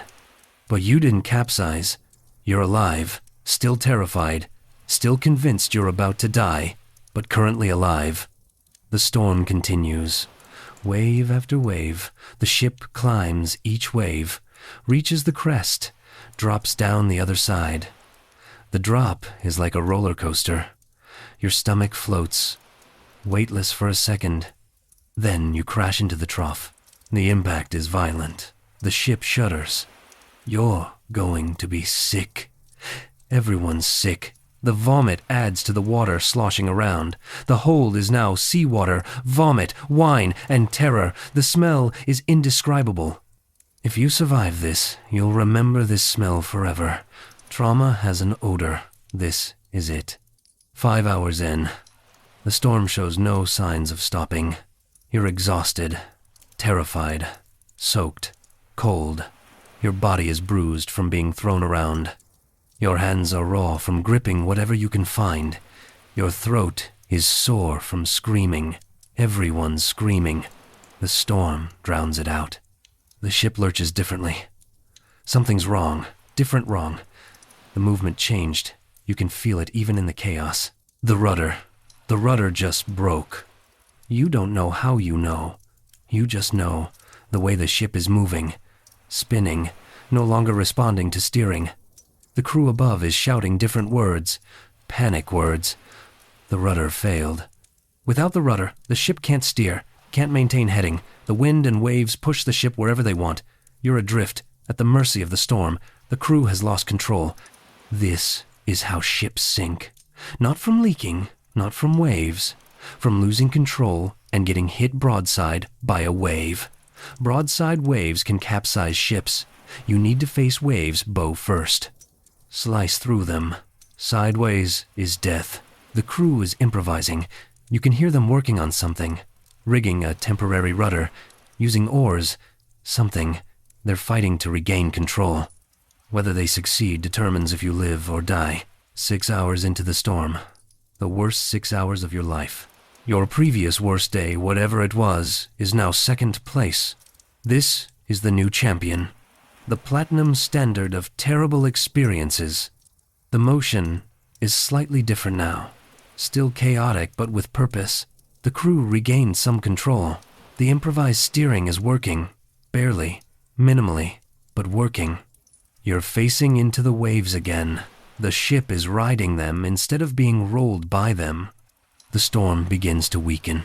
Not suddenly, gradually. The waves get slightly smaller. The wind drops from screaming to shouting. The rain lessens. The worst is passing. 7 hours after it started, the storm ends. The wind drops to normal levels. The waves calm to regular swells. The darkness lifts. Gray sky instead of black. The ship stops trying to kill everyone. The hatch opens. Light floods in. The first mate looks down. Everyone alive? You count. Everyone's here. Nobody washed overboard from the hold. Nobody died from trauma. All 15 passengers survived. Miracle. The crew also survived. All 30-something of them. Another miracle. Come up, the first mate says. Help bail. You climb onto deck. The devastation is comprehensive. The sail is ripped, shredded. Huge tears in the fabric. The rigging is a mess, ropes snapped, hanging loose. Part of the mast is cracked. The deck is littered with debris. A barrel broke and spilled its contents. Everything is chaos, but the ship is afloat, still moving, still intact. The hull held. The structure survived. You're alive. The crew looks exhausted, traumatized. They've been fighting the storm for 7 hours straight. No rest, no breaks, constant labor keeping the ship afloat. They're soaked, cold, shaking from exertion and adrenaline crash. Start bailing, the bosun orders. Everyone bails, passengers included. Grab a bucket, scoop water, throw it overboard. Repeat, for hours. The hold has 3 feet of water. It all has to go, bucket by bucket. You bail for 4 hours. Your back hurts, your arms hurt. Everything hurts. But the water level drops, slowly. Eventually the hold is merely damp instead of flooded. Progress. The carpenter is assessing damage, checking every plank, every joint, looking for cracks, testing the mast. His face is grim. There's damage, significant damage. The mast is cracked, it'll hold, but needs repair. The rudder is broken, the temporary one is working, but fragile. Several planks are loose. Multiple leaks opened. Can we make it to port? The captain asks. The carpenter thinks. Yes, if we're careful. If no more storms. If no more storms, that's the qualifier. One more storm might sink them. The ship is wounded, compromised. Another major storm could be fatal. The captain makes a decision. We continue. Slowly, carefully. Make repairs as we go. Alternative is turning back, returning to England, abandoning the voyage. But they're 4 days from England now, 3 days from Bordeaux if the wind cooperates. Easier to continue forward than retreat. Probably. Maybe. The math is uncertain. The crew starts repairs immediately. They're sewing the sail, stitching the tiers with heavy thread. The sail looks like a patchwork quilt. It'll work, but it's ugly. Functionality over aesthetics. They're splinting the mast, wrapping it with rope and wood, reinforcing the crack. The mast will hold. Probably. Maybe. Hopefully. They're using engineering terms like probably and should work. Very reassuring. The rudder situation is complex. The original rudder broke off completely. It's gone. Sank to the bottom of the ocean. The temporary rudder is 2 oars lashed together and mounted on the stern. It works, but it's inefficient. Steering requires 4 men now instead of 2, and it's fragile. Another big wave could snap it, but it's all they have. Make do or die. Medieval problem-solving at its finest. The storm cost you 7 hours of terror. 1 sail heavily damaged. 1 rudder completely lost. 1 mast cracked but functional. 3 barrels of cargo destroyed. Approximately 10 years of life expectancy from Errol. Stress, but you survived. Everyone survived. The ship is still floating, still moving toward Bordeaux. Damaged, limping, but moving. The captain checks the navigation, or tries to. During the storm, the ship was blown off course. Way off course. The exact position is unknown. He has no idea where you are. The landmarks are gone. You're in open ocean. The stars were obscured by storm clouds. The compass. He checks the compass. The bowl cracked during the storm. Water got in. The compass is dead. No navigation instruments. The sailing master makes his best guess. Based on wind direction during the storm, waves, current, and gut feeling, he estimates you're about 50 miles north of your intended course. Maybe. Possibly. Could be more. Could be less. It's a guess. Navigation by guess. Your life depends on one man's estimate. His qualification. I've been sailing for 18 years and haven't died yet. The bar is subterranean. The course correction begins. Sail south and west. Hope to see the French coast. When you see land, figure out where you are. Adjust from there. Medieval GPS. Head that way and hope. You ask the merchant, how often do storms like that happen? He thinks. Once per voyage, usually. Sometimes none. Sometimes multiple. You never know. Once per voyage. You might face another storm. Or 2. Or 3. The ocean is unpredictable. Weather is random. You could have smooth sailing from here, or you could face worse. The uncertainty is terrifying. Could have been worse, he adds. The phrase everyone keeps saying. You're starting to hate that phrase. But he's right. It could have been worse. The ship could have sunk. You could have died. Drowned in the hold. Capsized and trapped. The storm could have lasted 12 hours instead of 7. It could always be worse. That's not comforting. That's just statistically true. There's always a worse scenario. The fact that you avoided the worst doesn't mean what you experienced wasn't terrible. Day 7 ends.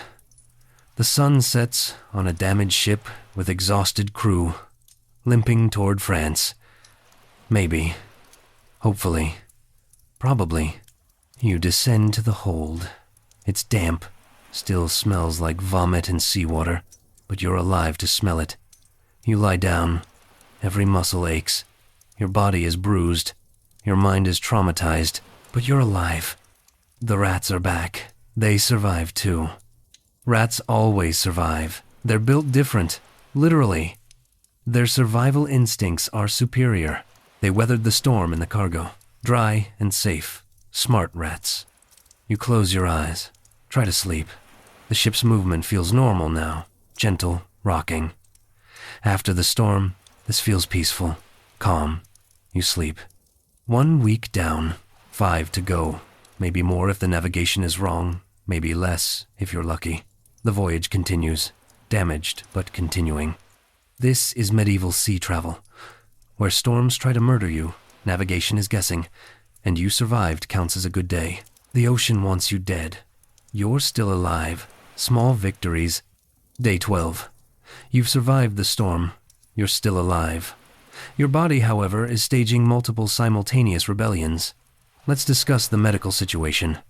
Because the medical situation is a situation. A comprehensive disaster. A festival of human biological failure. Your gums are bleeding. You noticed this morning when you bit into hardtack. The biscuit came away pink. Blood on the food. Your gums are swollen and tender. They bleed when you eat. When you touch them. When you exist. Congratulations, you have scurvy. The vitamin C deficiency disease that kills sailors. You're 2 weeks into a 6-week voyage. The scurvy is early stage. It's going to get worse. Much worse. Progressively, inevitably worse. Scurvy timeline. Week 2, bleeding gums. Week 3, bruising easily. Week 4, teeth loosening. Week 5, old wounds reopening. Week 6, death, if severe enough. You're on schedule. Right on track for maritime medical disaster. The mechanism is simple. Vitamin C is required for collagen production. Collagen holds your body together. Without vitamin C, your collagen breaks down. Your connective tissue fails. Your blood vessels become fragile. Everything starts falling apart at the cellular level. Fresh fruits and vegetables contain vitamin C. You haven't eaten fresh food in 2 weeks. You won't eat fresh food for another month. The math is devastating. Your body is running on reserves. The reserves are depleting. Soon there'll be nothing left. Medieval sailors knew scurvy happened. They didn't know why. The connection between fresh food and scurvy wouldn't be established until the 1700s. For now, it's just sailors get sick on long voyages. The cause is mysterious. The cure is eat fresh food when you reach port. There is no treatment at sea. You're not alone. Everyone has scurvy. The entire crew, all the passengers. Scurvy is universal, democratic. It affects rich and poor equally. The merchant and the sailor both have bleeding gums. Equality through shared suffering. The crew's teeth are worse than yours. They've had scurvy multiple times. Previous voyages. Each time, they lost teeth. Now they're missing several. The first mate has 6 teeth left. Total, 6 teeth at age 30. His dental situation is catastrophic, he demonstrates. Opens his mouth. Shows you the gaps. The remaining teeth are loose. Wiggling when he touches them. These'll be gone by voyage end, he says cheerfully. Always lose a few. Always lose a few. Occupational hazard. Job requirement. Lose teeth. The maritime career path includes mandatory tooth loss. Very appealing profession. But scurvy isn't the only disease. Let's catalog the comprehensive medical disaster happening on this ship. Disease number 2, dysentery. The water is contaminated. The food is questionable. Your intestines are rebelling. You have diarrhea. Not occasional. Constant. Chronic. Your digestive system is liquid. The toilet situation becomes critical. You're visiting the head every hour, sometimes every 30 minutes. The wooden plank sees more of you than your sleeping spot. You're becoming intimate with that hole over the ocean. Dehydration is a real risk. You're losing fluids constantly. You're drinking contaminated water to replace them. The water causes more diarrhea. It's a vicious cycle. A self-perpetuating medical disaster. You're stuck in a diarrhea loop with no exit. The crew has dysentery too. Everyone has dysentery. The collective intestinal distress is comprehensive. The ship should be quarantined. Nobody should come near this floating biological hazard. But there's no one to quarantine you from. You're in the middle of the ocean, isolated by default. Disease number 3, respiratory infections. You're living in close quarters with 45 people, breathing recycled air, sharing germs enthusiastically. Someone has a cough. Now everyone has the cough. The cough is wet, productive, bringing up phlegm. The phlegm is yellow, sometimes green. These are bad colors. Good phlegm is clear. Colored phlegm means infection. Everyone's phlegm is colored. The infection is universal. You're coughing constantly. Everyone's coughing. The hold sounds like a tuberculosis ward. The symphony of coughs creates harmonies. Different pitches, different rhythms. It's a coughing chorus. You hate it. Some crew members are coughing up blood. Not good blood. Dark blood. Concerning blood. Lung infection blood. They're still working, still performing their duties. Medieval sick leave policy. You can work until you literally die. Disease number 4, skin infections. Remember those sores from the salt air? They're infected, all of them. Red, swollen, oozing pus. The infection is spreading. You have multiple infected sores. Your arms, your face, your back. Everywhere salt and friction meet skin. The crew's skin is worse. Festering wounds, abscesses, boils, things that should be drained by medical professionals. Instead, they're just existing, getting worse, occasionally rupturing on their own. Very sanitary. One crew member has an abscess on his neck the size of an egg. The egg is red and angry. You can see it throbbing. The infection is visible from across the deck. He's not doing anything about it. Just living with his neck egg, waiting for it to either drain or kill him, whichever comes first. Disease number 5, lice-borne illnesses. The lice aren't just annoying. They carry disease, typhus, potentially. You don't know if you have typhus yet. Symptoms take time. Fever, rash, headache. You'll find out in a week or 2. The suspense is terrible. Disease number 6, ringworm, fungal infection. Circular rashes spreading on your skin, the damp clothes, the shared sleeping spaces. Perfect fungal breeding ground. You have ringworm on your arms. It itches. Everyone has ringworm somewhere. The collective medical situation. Scurvy. Everyone dysentery. Everyone respiratory infection. Everyone skin infections. Everyone lice. Everyone ringworm. Most people typhus. Pending diagnosis. General malaise. Universal. Nobody is healthy. Health is a distant memory. A concept from land. A luxury you can't afford. Everyone is sick with multiple simultaneous conditions.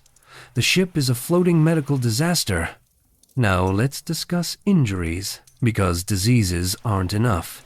Injuries happen constantly. The deck is slippery, always wet. Wood and seawater create a friction-free surface. People fall, daily, hourly. You fell yesterday, landed hard on your knee. The knee is bruised. Swollen, purple. Walking hurts. The crew falls more. They're working, climbing, running, moving cargo. One sailor fell from the rigging yesterday, 20 feet up. He grabbed a rope on the way down. The rope burned through his hand. Friction, burn. The skin peeled off, raw flesh exposed, palm to fingers, complete circumference. His hand is wrapped in cloth. The cloth is dirty, already showing blood seepage. The wound will get infected, guaranteed. Infected hand wounds in the maritime environment? Amputation territory. He knows this. Everyone knows this. Nobody mentions it. Just hope it heals. Another crew member has a crushed finger. A barrel rolled over it during the storm. The finger is flat, literally flat, crushed between barrel and deck. The fingernail is black. The finger is swelling, turning colors. Purple, green, black, rainbow finger. Medical marvel. Will they amputate? Unknown. Depends on infection. If the finger goes gangrenous, they'll cut it off with a knife. No anesthesia. He'll bite a leather strap and scream while someone saws through his finger bone. Medieval surgery at its finest. Splinters are constant. Every surface is wood. Old wood. Splintering wood. You get splinters daily. Tiny ones in your fingers, bigger ones in your feet if you're barefoot. The splinters work their way deeper, get infected, become abscesses. Small injuries cascade into major problems. Rope burns are universal. Every crew member has them. Hands, arms, anywhere rope contacted skin under tension. The burns are raw, oozing. The salt water makes them sting. They never heal because the work never stops. New rope burns before old ones heal. Permanent state of damaged hands. The steersman has the worst rope burns. His hands are leather, thick calluses over scar tissue, over older scar tissue. Years of rope damage. His hands barely look human anymore. They're tools. Hardened, deformed, functional but horrifying. One passenger twisted his ankle. Stepped wrong during the storm. The ankle is swollen, possibly broken. Impossible to tell without x-rays. X-rays won't exist for 600 years. The diagnosis is, hurts bad. The treatment is, walk it off. He's hobbling around, trying to keep weight off it. The ankle isn't healing. Might never heal properly. He might limp forever. The scholar cut his hand on a nail. Deep cut. Bleeding profusely. He wrapped it in cloth. The cloth is from his shirt. The shirt wasn't clean. The cut is infected now. Red streaks spreading up his arm. That's lymphangitis. The infection is spreading through his lymphatic system toward his heart. That's bad. Really bad. Potentially fatal bad. Nobody's treating it. What treatment exists? Herbal poultices if they had herbs. They don't. Prayer. Hoping it resolves on its own. That's the treatment plan. Now let's discuss the ship's medical capabilities. The medical officer, the person responsible for crew health. There is no medical officer. There's the carpenter. The carpenter handles injuries because he has tools, saws, knives, chisels. If something needs cutting, the carpenter does it. Amputations, tooth extractions, removing embedded objects. His qualification. I'm good with tools. The medical supplies are minimal, comprehensive. Minimally comprehensive. Medical inventory. Cloth for bandages, dirty. Tar for sealing wounds, like the ship. Wine for cleaning wounds, theoretically. Leather straps for biting during procedures. Carpenter's tools for surgery. Prayer for everything else. That's the complete medical kit. You have more medical supplies in your bathroom at home. This ship has less. The medical preparedness is non-existent. The carpenter's medical knowledge comes from experience. He's seen injuries before. He's treated them. Success rate unknown. But he tries. A for effort. F for outcomes. The combination of trying and failing is medieval medicine's tagline. Amputation procedure. Patient drinks wine. For courage, not pain relief. Patient bites leather strap. Carpenter cuts through flesh with knife. Carpenter saws through bone. Patient screams. Carpenter seals the stump with hot tar. Patient passes out or dies. If alive, wrap with dirty cloth. Hope for the best. The survival rate is maybe 50%. Coin flip. The infection usually kills them. The shock sometimes kills them immediately. Some bleed out. some survive. Medieval medicine is gambling. Tooth extraction procedure. Patient opens mouth. Carpenter grabs tooth with pliers. Carpenter pulls. Tooth comes out. Hopefully. Sometimes tooth breaks, leaving root behind. Patient spits blood. The hole bleeds for hours. Hope it doesn't get infected. The scurvy loose teeth make extraction easier. Small mercy. The teeth practically fall out on their own. The carpenter barely needs to pull. The patient barely needs pliers. Just wiggle and extract. Very efficient. One crew member has a broken rib. From the storm. Something slammed into his chest. The rib cracked. You can feel it grinding when he breathes. He's still working. Broken ribs don't stop work. Nothing stops work except death. And even then, they'll work you until you actually die, not just look like you're dying. The treatment for broken ribs: wrap the chest tightly with cloth, restrict breathing. Hope the bone heals. It won't heal properly. Ribs rarely heal straight. He'll have a crooked rib forever. It'll hurt when weather changes. He'll know rain is coming because his rib will ache. Human barometer. The family's youngsters are sick. Both of them. Coughing, feverish, lying in the hold. The mother is desperate. "Can you help them?" she asks the carpenter. He looks at the youngsters, checks their foreheads, listens to their breathing. They have lung fever. He diagnoses. Lung fever is medieval medical terminology for lungs are bad. The specificity is lacking. "What can you do?" she begs. "Keep them warm. Give them water. Pray." That's the treatment plan. The comprehensive medical intervention. That's it? That's it. Sometimes they live. Sometimes they don't. God decides. Medieval pediatric medicine. God decides. The backup plan. Pray harder. The mother's face collapses. Tears. She's watching her youngsters suffer. Can't help them. No medicine, no treatment, no options, just hope and prayer. The helplessness is crushing. These were real people. Real mothers. Real sick youngsters. This happened constantly, frequently. Ships full of sick people with zero medical care. The suffering was comprehensive and normal. Expected. Just how things were. The crew is philosophical about it. "Could be worse," the bosun says. "How?" "You keep asking this question. The answers are getting repetitive." "Could have plague.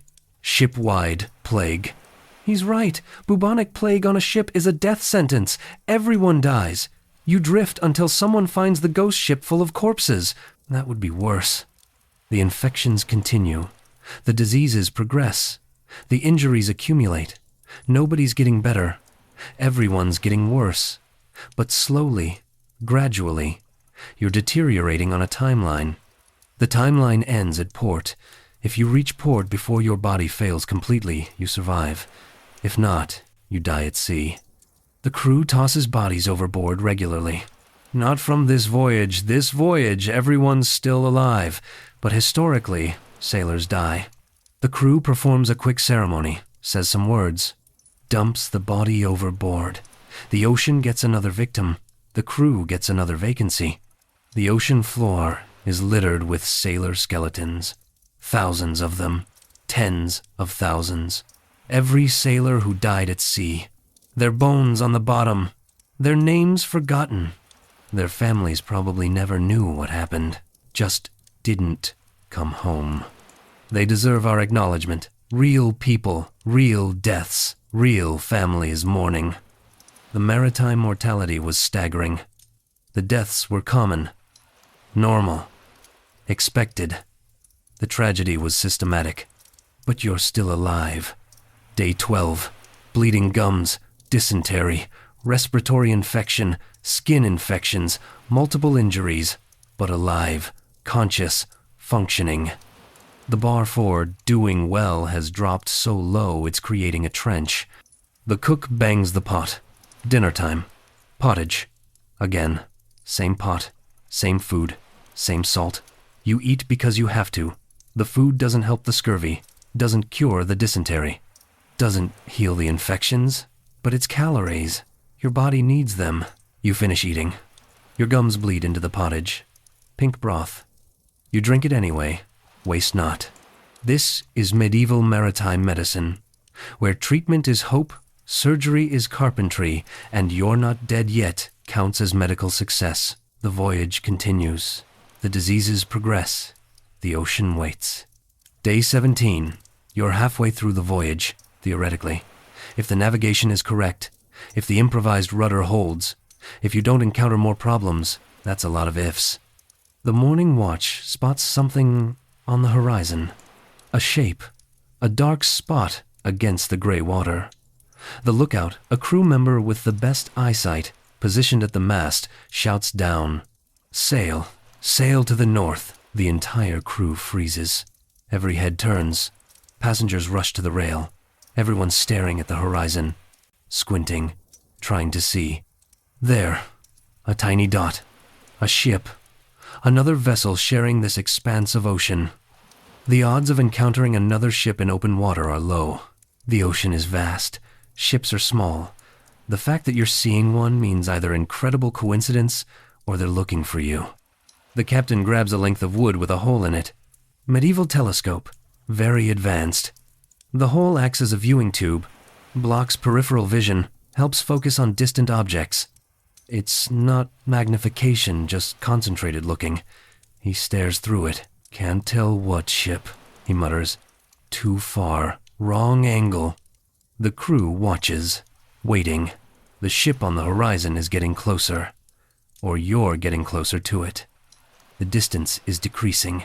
Within an hour, you'll know if this is friendly merchant vessel or hostile pirates.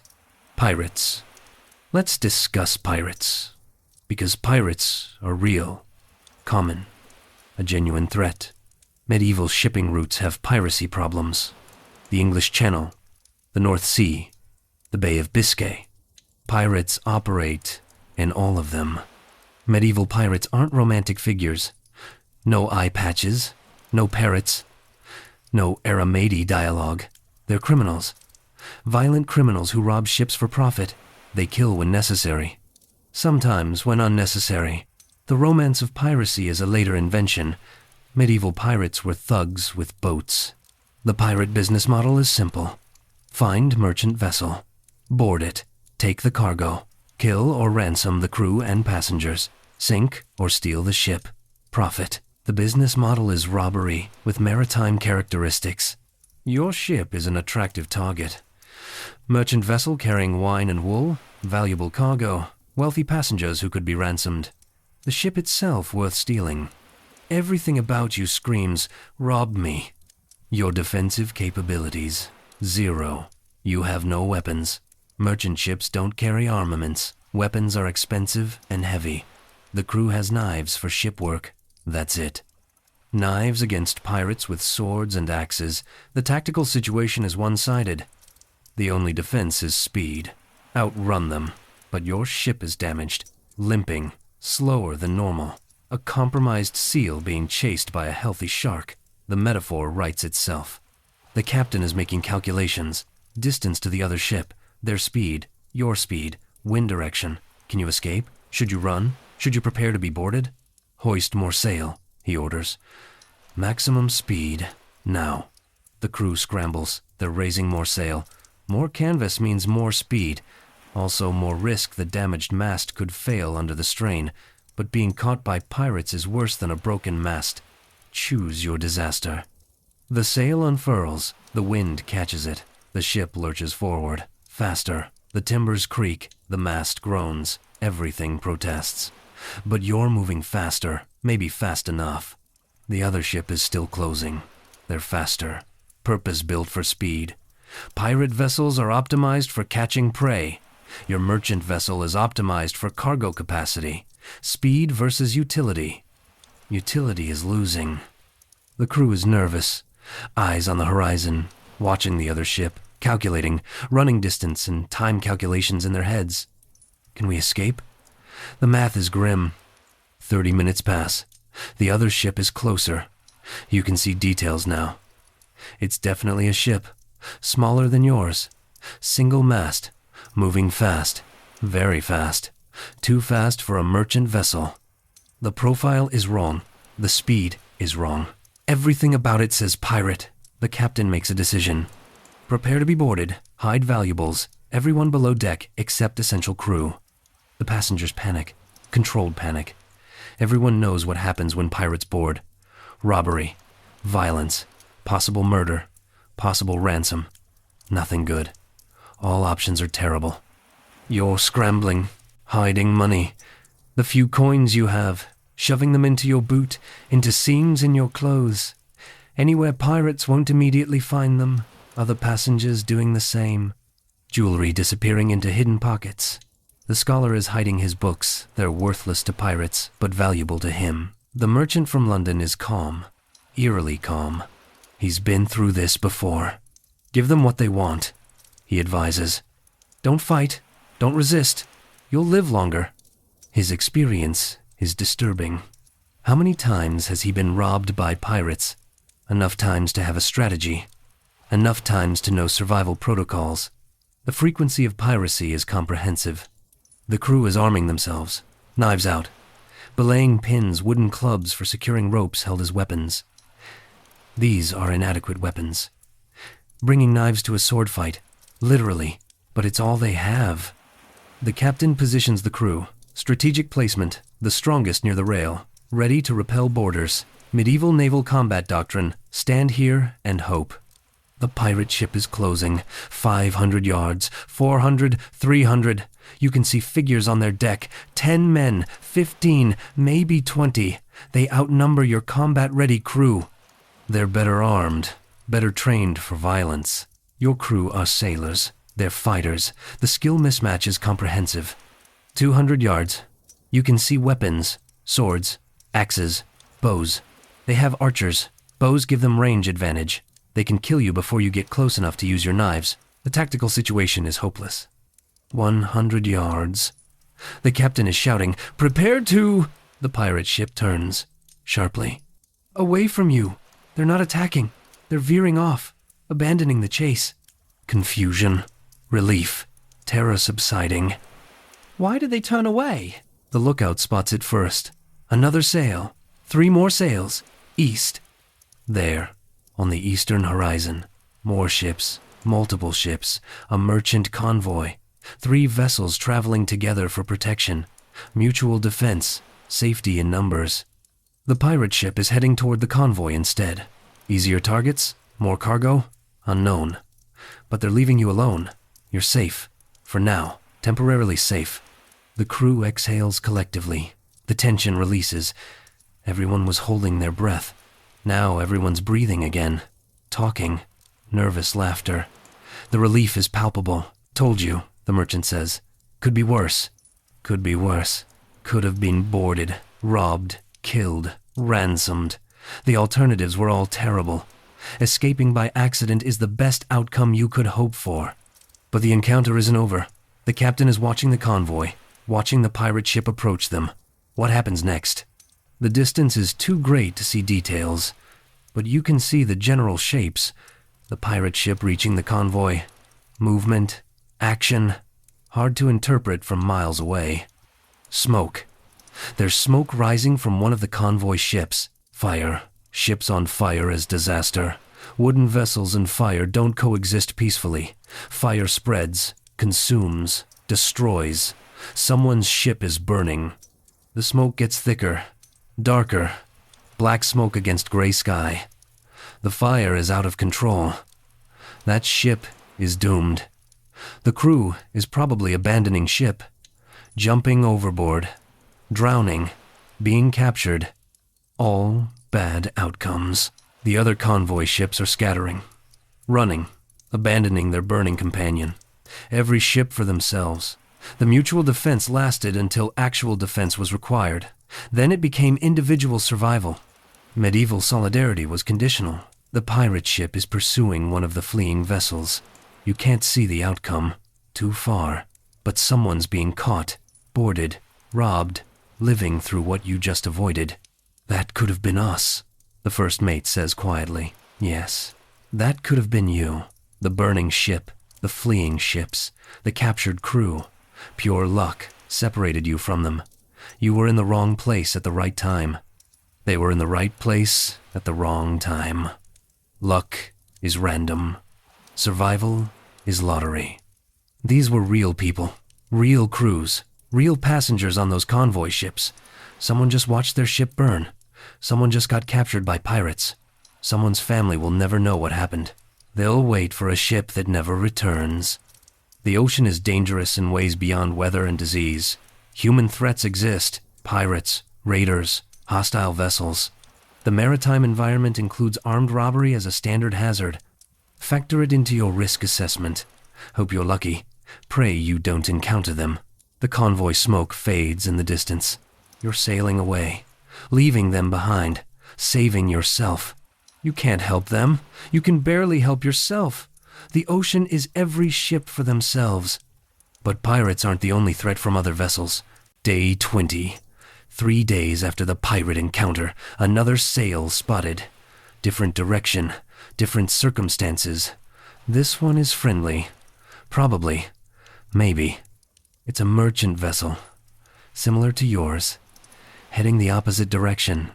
England bound while you're France bound. They signal. Friendly signals. Universal maritime communication. Waving. Very sophisticated. The captain decides to close the distance. Get news. Other ships have news. Where they've been. What they've seen. Weather ahead. Pirate activity. Navigation landmarks. Information is valuable. The ships maneuver closer. Shouting distance. 50 yards apart. Close enough to communicate, not close enough to board. Maintain distance. Trust is limited. Where from? Your captain shouts. Bordeaux. The other captain shouts back. Heading Portsmouth. Bordeaux. That's your destination. They've been where you're going. They have information. What's the weather? Fair. South winds. Clear skies. 3 days past. Good news. The weather ahead is cooperative. The south winds will push you toward France. You're on the right course. The navigation might be correct. Small mercies. Pirates? None seen, but heard reports. Active near Brittany. Brittany.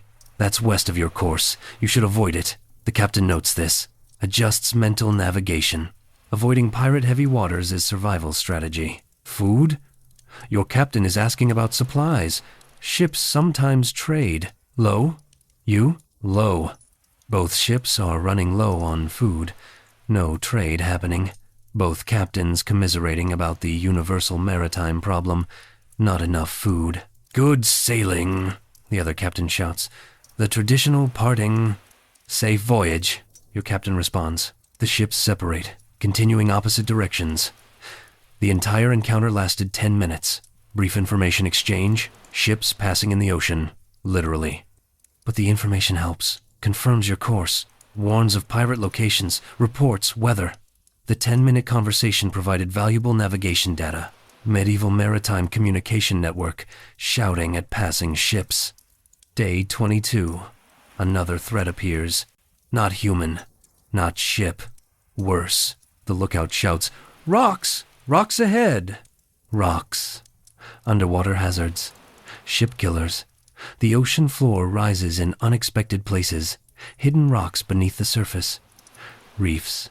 Sandbars. Underwater mountains. All trying to puncture your hull. The captain runs forward, looking. Where? Which direction? Port side. 200 yards. Port. Left side. The helmsmen are wrestling the rudder. Turning right. Starboard. Away from the rocks. The ship turns slowly. Medieval steering response time is measured in, please hurry. The rocks are visible now. Dark shapes beneath the water. Sharp edges. Barnacle-covered death traps. If the hull hits them, you're sinking. No survivors. Everyone drowns. The cold water. The heavy wool clothing. Nobody swims. The ship is turning. Slowly. Agonizingly slowly. The rocks are close. Very close. You can see individual barnacles. The water is shallow here. The ship's keel is maybe 20 feet below the water. If the depth is less than 20 feet, you're grounded. The ship clears the rocks. Barely. The starboard side passes maybe 30 feet away. Close enough to see. Too close for comfort. But you cleared them. Didn't hit. Didn't sink. Another near disaster avoided. The crew is shaking. That was close. Too close. Rocks are invisible killers. Charts exist, but they're imprecise. Medieval maps are approximations. Rocks somewhere around here is the level of detail. The exact location is unknown until you see them. Or hit them. Hitting underwater rocks means sinking. The hull punctures. Water floods in. The ship goes down in minutes. You're miles from shore. No lifeboats. No rescue. Everyone dies. Maritime disasters are total. No survivors. Just ghost ships and bodies. The ocean floor is littered with shipwrecks. Hundreds of them. Thousands. Every ship that hit rocks or reefs or sandbars. The wrecks are navigation hazards themselves, creating more underwater obstacles. The cycle perpetuates. But you didn't hit them. You're still afloat, still moving, still alive. The near misses are accumulating. Pirates, rocks, storms. Each time you survive by luck. Skill helps, experience helps, but luck is the primary factor. Survival is dice rolls. Day 25. Fog rolls in. Thick fog. Gray fog. You can't see 50 feet. The other side of the ship is barely visible. The ocean disappears. The sky disappears. You're floating in gray nothing. Fog is dangerous. You can't see other ships. Other ships can't see you. Collision risk is high. Two ships in the same patch of ocean. Neither sees the other. They hit. Both sink. Everyone dies. Fog kills. Navigation in fog is impossible. Can't see landmarks. Can't see stars. Can't see sun. Direction is unknown. You're sailing blind. The captain orders reduce speed. Crawling through the fog. 1 mile per hour. Maybe less. Creeping. Hoping. The crew is stationed around the rail. Listening. Watching. Trying to hear other ships. Trying to see obstacles. Early warning system is human senses. The technology is eyeballs and ears. Listen for waves on rocks. The captain orders. Waves hitting rocks create sound. If you hear that sound, turn away. Simple theory. Execution is harder when you can't see. The fog lasts 6 hours. 6 hours of blind sailing, constant vigilance, constant fear of collision. Everyone's on edge, exhausted from watching nothing, staring into gray. The sensory deprivation is maddening. The fog lifts around noon. Visibility returns. You can see the ocean again. No other ships nearby, no rocks. You survived the fog. Another threat avoided. Another dice roll won. The maritime threat list is comprehensive. Pirates. Attempted. Other ships. Friendly encounter. Potential collision. Underwater rocks. Nearly hit. Fog. Survived. Storms. Survived. 1. Disease. Ongoing. Food shortage developing. Navigation errors. Continuous. Every threat is trying to kill you simultaneously. The ocean is running multiple murder attempts in parallel. You're surviving through luck and crew competence. The competence is questionable. The luck is holding. Barely. The crew is philosophical. We're alive, the bosun notes. Barely, you respond. Barely counts. He's right. Barely alive is still alive. The margin between life and death is thin. The difference is luck. Random chance. You can't control it. You can only hope it continues favoring you. Day 25. You're 3/4 through the voyage, if the navigation is correct. If nothing else goes catastrophically wrong, if your luck holds, 3 weeks survived. 1 week remaining. Maybe. The threats continue. The ocean never stops trying. Pirates patrol. Rocks wait. Fog returns. Other ships exist. Every day brings new dangers. Multiple dangers. Compounding dangers. But you're still floating. Still moving. Still heading toward Bordeaux. The ship is damaged. The crew is sick. The passengers are suffering, but everyone's alive. The bar for success is didn't die today. This is medieval maritime threats, where pirates are real, rocks are invisible, fog is blinding, and survival is a daily miracle. The ocean wants you dead, very much. With enthusiasm, you're still alive. The ocean is losing. for now. Day 28. 4 weeks at sea. 28 days of maritime horror. Let's discuss outcomes. What happens when this voyage ends? Because it will end, one way or another. The best case scenario. The absolute best possible outcome. Let's paint this picture. Best case. You reach Bordeaux, alive. All passengers survive. Most crew survives. The ship limps into port damaged but floating. You disembark. Touch land. Actual land. Solid ground that doesn't move. Your legs don't work properly. You've adapted to constant motion. Walking on stable ground feels wrong. Your brain is confused. But you're on land. You find an inn. A bed. A real bed. With a mattress. No rats. No roommates. Privacy. You sleep for 12 hours. Uninterrupted. No one vomiting nearby. No ship creaking. No waves. Just sleep. Beautiful, stationary sleep. You bathe. Actually, bathe. Hot water, soap. You scrub 4 weeks of accumulated filth off your body. The water turns brown, then gray, then finally clearish. You're clean. Actually clean for the first time in a month. You eat fresh food, vegetables, fruit, bread that's actually fresh, meat that wasn't preserved in salt. The vitamin C hits your system like medicine, because it is medicine. Your scurvy begins reversing. Your gums stop bleeding. Slowly. Your teeth stabilize. The improvement takes weeks, but it happens. Your dysentery clears up. Fresh water.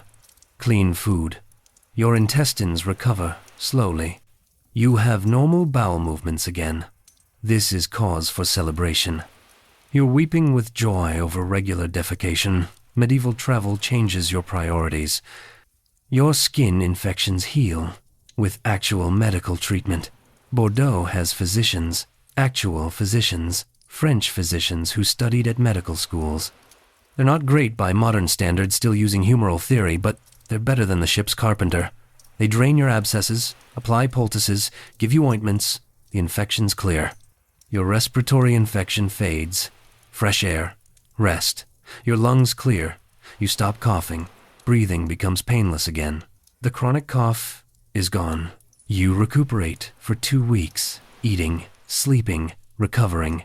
Your body repairs itself. You gain back the weight you lost. Your strength returns. You look human again. The sea-beaten appearance fades.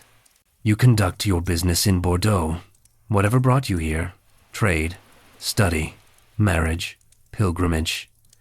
You accomplish your goals. The voyage was worth it. The suffering had purpose. Eventually, you book passage home.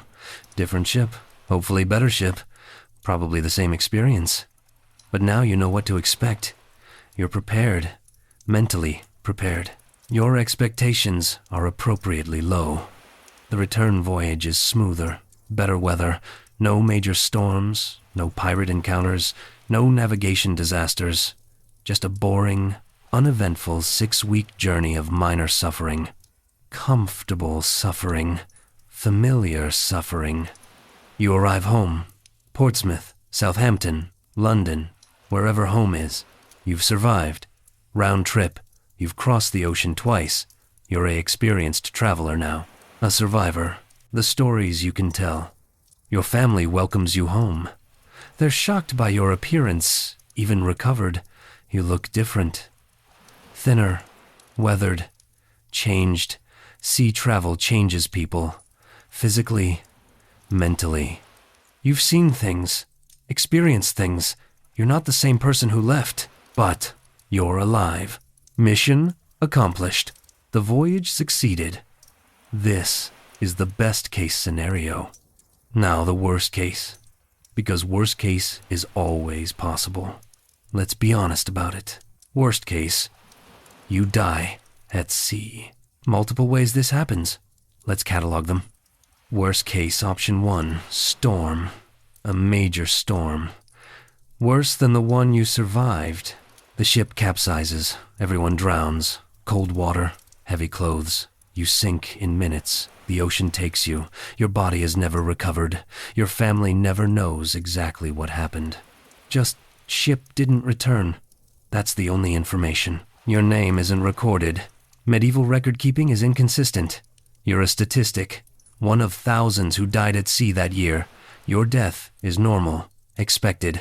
Part of the maritime mortality rate. No memorial, no gravestone, just ocean floor. Worst case, option 2, disease. The respiratory infection becomes pneumonia. Pneumonia becomes sepsis. You die in the hold. Fever, delirium. Your last moments are confused and terrified. The crew performs a sea burial. Brief ceremony, some Latin words. They wrap your body in sailcloth, weight it with stones, throw you overboard. The ocean gets you anyway. Your possessions are divided among the crew. Medieval maritime law, dead passengers' goods go to the ship. Your money, your clothes, your belongings. The crew sells them at the next port. Profit from your death. Very respectful. Worst case, option 3, pirates. They board, you resist. Bad idea. They kill you, sword through the chest, or axe to the head. Quick death if you're lucky. Slow death if you're not.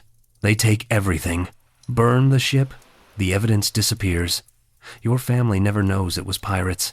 Just ship lost at sea. Worst case, option 4, shipwreck. Hit rocks, the hull breaches, water floods in, the ship sinks. You're trapped in the hold. The hatch is sealed or blocked. You can't escape. The water rises. You drown, slowly, in darkness. Knowing you're dying, helpless. The ship becomes your coffin, your underwater tomb. Worst case, option 5, starvation. Navigation error puts you off course. Way off course. The voyage takes 8 weeks instead of 6. Food runs out. Water runs out. You're starving. Dehydrated. The crew considers cannibalism. Medieval maritime desperation is comprehensive. Maybe they eat the dead. Maybe they draw straws. The weakest die first. You might be weak. If you survive starvation long enough to reach port, you're permanently damaged. Organ damage. Brain damage from dehydration. Malnutrition effects that never fully heal.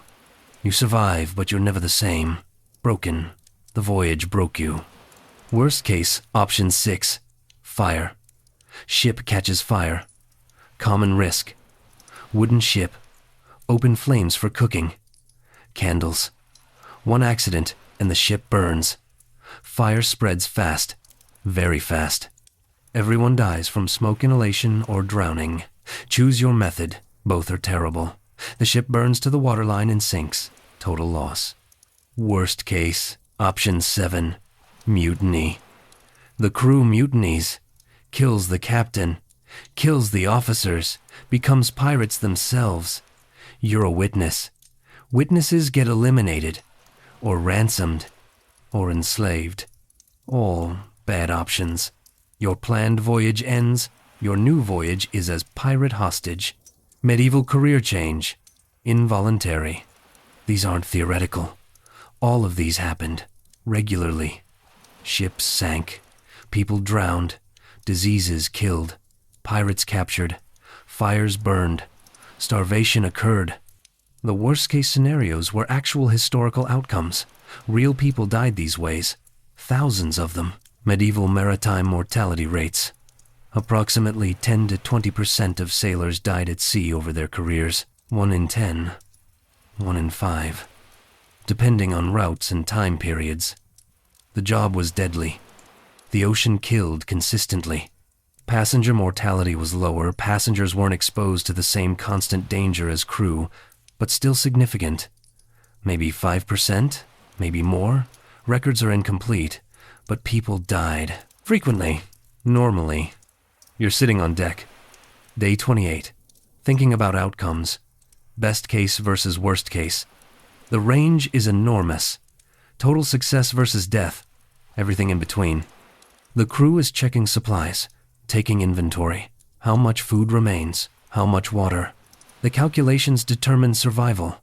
If supplies run out before landfall, you're in worst case territory. Food, inventory. Hardtack. 2 weeks remaining.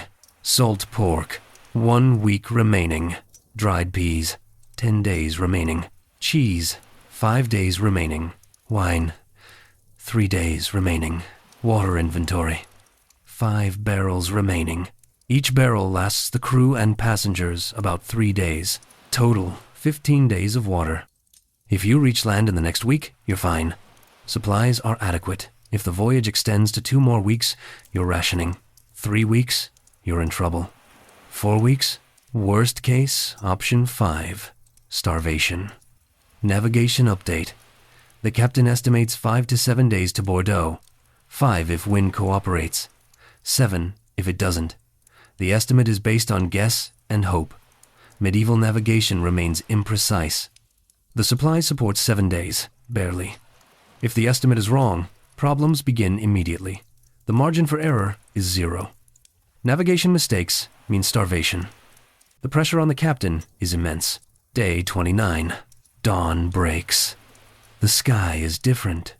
Still gray, but lighter. Different quality of light. The air smells different. Less salt. More earth. Plants. Something organic that isn't decay. The lookout shouts. The shout everyone's been waiting for. Land. Land ho. The entire ship erupts. Crew cheering. Passengers crying. Relief. Joy. Overwhelming emotion. Land. Actual land. You're almost there. Everyone rushes to the rail, staring at the horizon. Where? Which direction? Dead ahead. Southern horizon. There. A dark line where ocean meets sky. Not sky. Land. The coast of France. Solid ground. Your destination. After 4 weeks of ocean, land appears. The promised land. Literally. The dark line grows. Details emerge. Cliffs. Trees. Buildings. Civilization. Human structures. Ports. Safety. The ocean is ending. Your voyage is concluding. The relief is overwhelming. You're crying. Everyone's crying. Grown sailors weeping openly. The emotional release is comprehensive. 4 weeks of fear. 4 weeks of suffering. 4 weeks of wondering if you'd make it. Now you know. You made it. The captain is smiling. Actually smiling. First time you've seen him smile. His face looks wrong. The smile muscles haven't been used in weeks. But he's happy. The burden of responsibility is lifting. He brought everyone here. Alive. Success. The crew is celebrating. Singing. Medieval sea shanties. Songs you don't recognize. Lyrics about women and drinking and returning home. The mood is jubilant. The work continues. Someone still has to sail the ship, but the atmosphere changed. Hope replaces despair. The coast gets closer. You can see details now. The port of Bordeaux. Buildings, docks, ships. Dozens of ships. The port is active, busy, commercial. Normal life happening there. People living normal lives. Not suffering on ships. Just existing on land. Living the dream. The approach takes hours. Ships move slowly. The damaged rudder makes maneuvering difficult. The crew is working carefully, shouting coordinates, adjusting the sail. The harbor entrance approaches. Other ships are present, coming and going. Traffic, maritime traffic. You see a ship leaving, heading out to sea. Fresh crew, fresh passengers, beginning their voyage. They don't know yet. They don't know what's coming. You want to warn them. You can't. They'll learn. Your ship enters the harbor. Protected water. Calm water. The waves stop. The motion changes. No more open ocean swells. Just gentle rocking. Your stomach notices. Celebrates. The nausea that's been background noise for 4 weeks fades. The docks approach. The crew is preparing to dock, lowering the sail, preparing ropes, the coordinated chaos of arrival. Everyone has jobs. Even passengers are helping. Excitement overrides protocol. The ship bumps against the dock. Gentle impact. Wood against wood. You've arrived. The voyage is over. 4 weeks, 28 days, 672 hours. Approximately. You survived. You actually survived. The gangplank extends. The bridge to land. That wooden plank is the most beautiful thing you've ever seen. It's the exit, escape route, freedom. The passengers disembark first. Custom. You're walking across the gangplank. Your legs are shaking. Not from fear, from muscle memory. Your body expects motion. The dock is still. Your brain is confused. You stumble. Someone catches you. Other passengers having the same problem. Sea legs on land. Takes days to readjust. You're on the dock, standing on land, actual land. Your knees buckle. You sit down, right there on the dock. You're not falling. You're celebrating. You made it. You're alive, on land, safe. The dock is filthy, covered in fish guts and seawater and things you don't want to identify. You don't care. It's the most beautiful, filthy dock you've ever seen. You could kiss it. Some passengers are kissing it. The relief is total. The crew is unloading cargo. Work continues. Their voyage is complete, but their labor isn't. Unload, reload new cargo. Repair the ship. Prepare for return journey. The cycle continues. They'll rest eventually. After work. Always after work. The merchant from London is already negotiating wine purchases. Business continues. He survived a 4-week voyage to conduct trade. Now he's trading. The transaction is matter of fact. He's done this dozens of times. He'll do it dozens more. Professional maritime trader. Casual about near-death experiences. The pilgrim is thanking God. On his knees, praying. Genuinely grateful. He made it to France. One step closer to his pilgrimage destination. However many more ships he needs, however many more voyages, he'll do them. Faith is powerful motivation. The family with youngsters is crying. Relief. The youngsters survived. Both of them. They're sick, but alive. The mother is clutching them. The father is looking for an inn. Priorities. Shelter, food, medicine. In that order. The scholar's books are ruined. Completely destroyed by moisture. He's holding soggy lumps that used to be texts. Years of copying. Irreplaceable. He's devastated, but alive. Alive with ruined books is better than dead with perfect books. Small mercies. You look back at the ship, the vessel that carried you here. It's beaten, damaged, leaking, limping, but it made it, against odds, through storms, through pirates, through disease, through everything. The ship survived. The crew survived. You survived. These voyages happened thousands of times. Tens of thousands. Medieval ships crossing seas, carrying people, cargo, trade. Most arrived, some didn't. The mortality was significant. The risk was real, but trade required it, travel required it. People did it anyway. The sailors who died at sea, thousands of them over centuries, they deserve our acknowledgement. They were trying, doing their jobs, supporting their families. The ocean killed them. Not their fault. Wrong place, wrong storm, wrong luck. They died so trade could continue, so knowledge could spread, so people could travel. The passengers who drowned, they were traveling for reasons. Business, family, faith, necessity. They didn't want to die. They were just trying to get somewhere. The ocean didn't care. The statistics are cold. The deaths were real. We've come so far. Modern ships are safe, reliable, fast. The mortality rate is nearly zero. The crossing takes days, not weeks. Nobody gets scurvy. Nobody shares beds with rats. The progress is extraordinary. But it came at a cost. Generations of sailors dying. Learning through tragedy. Each shipwreck taught lessons. Each storm improved ship design. Each death contributed to eventually safer travel. Their suffering bought our safety. You're walking away from the dock, finding an inn, beginning your recovery. The voyage is over. The trauma will fade. Eventually, the memories will remain forever. You survived a medieval sea voyage. You're changed, permanently. But you made it. Best case scenario achieved. Against odds. Through luck and crew competence. You're on land. Safe Alive? This is medieval sea travel, where the best case is everyone lived and worst case is everyone drowned and everything in between is graduated suffering. The ocean tried to kill you. For 4 weeks. Every day. Every way it could. You won. The ocean lost. This time, welcome to France. You've earned it. Welcome to the end of our journey through medieval sea voyages. Thank you for joining me by the campfire, for exploring these dark waters of history, for learning about the horror that was maritime travel, for appreciating how far we've come, for staying with me through over 2 hours of nautical nightmare fuel. Let's recap everything.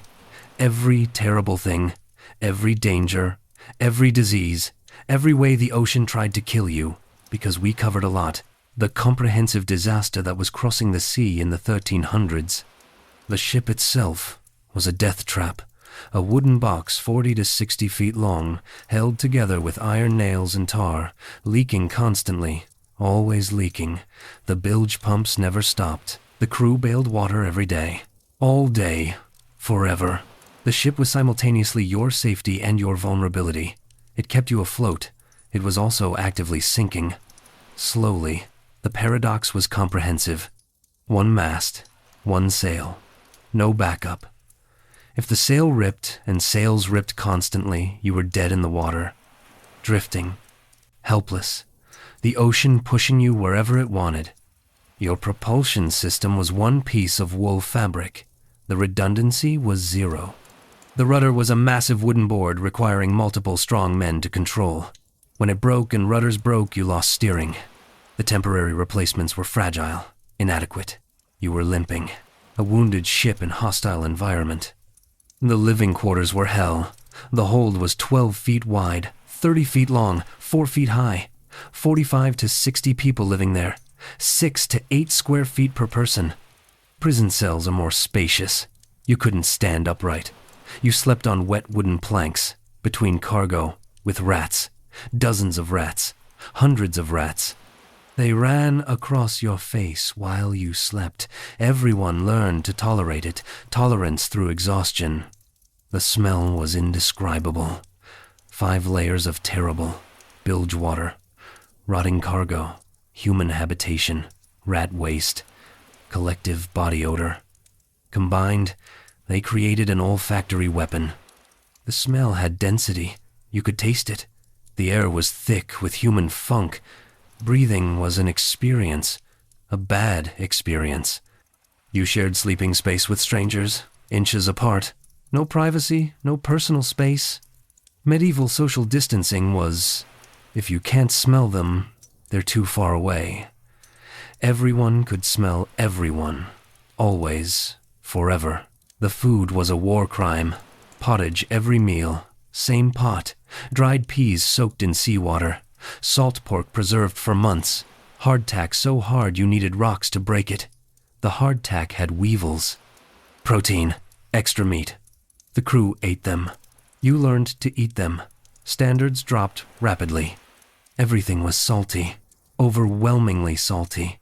Your sodium intake exceeded safe levels by orders of magnitude. The salt level was medical emergency. Your blood pressure could power machinery. Hydraulic medieval machinery.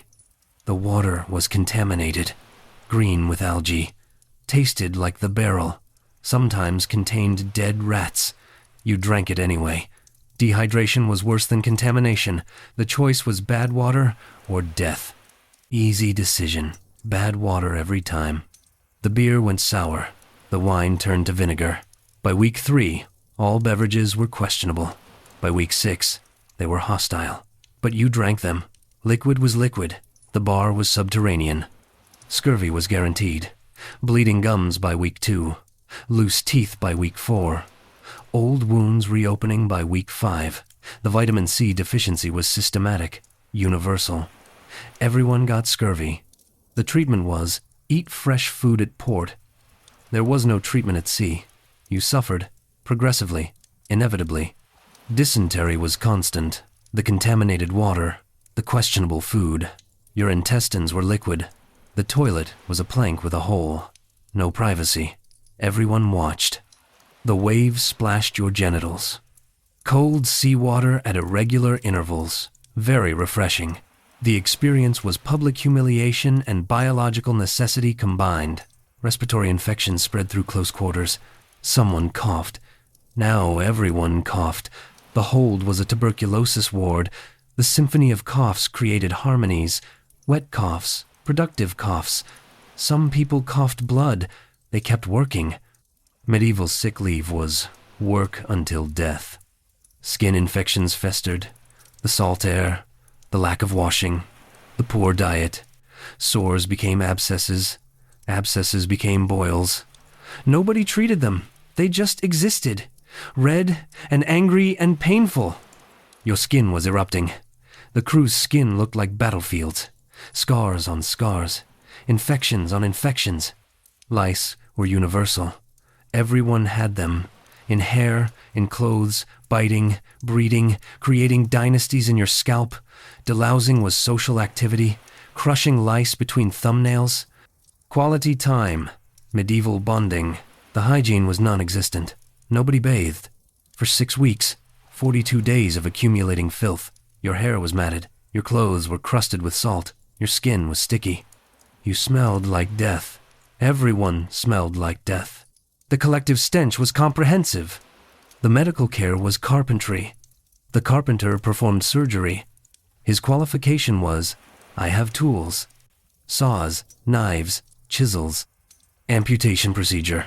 Cut through flesh, saw through bone, seal with hot tar. No anesthesia. The patient screamed. Sometimes they survived. Sometimes they died from shock. Often they died from infection later. The survival rate was coin flip. The diseases continued. The injuries accumulated. Nobody got better. Everyone got worse. Gradually. Progressively. You were deteriorating on schedule. The timeline ended at port. Reach port before your body failed or die at sea. Simple mathematics.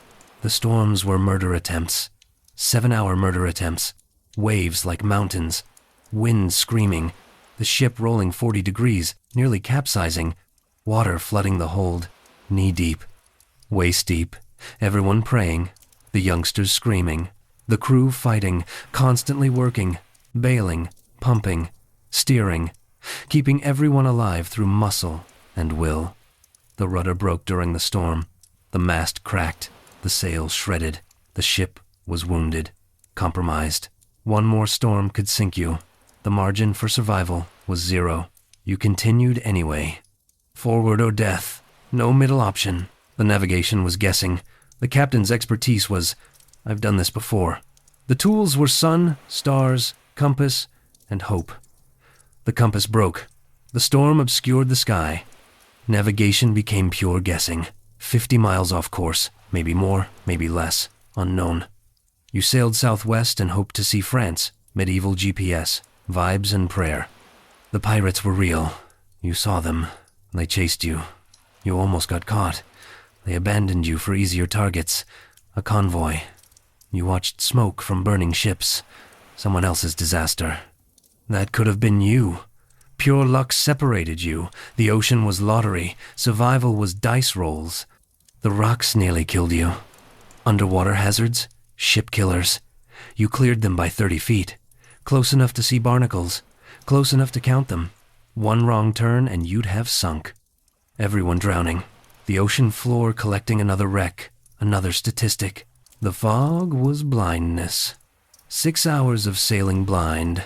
Constant fear of collision. Other ships invisible. Rocks invisible. Direction unknown. You crawled through gray nothing. Hoping. Praying. Surviving through luck.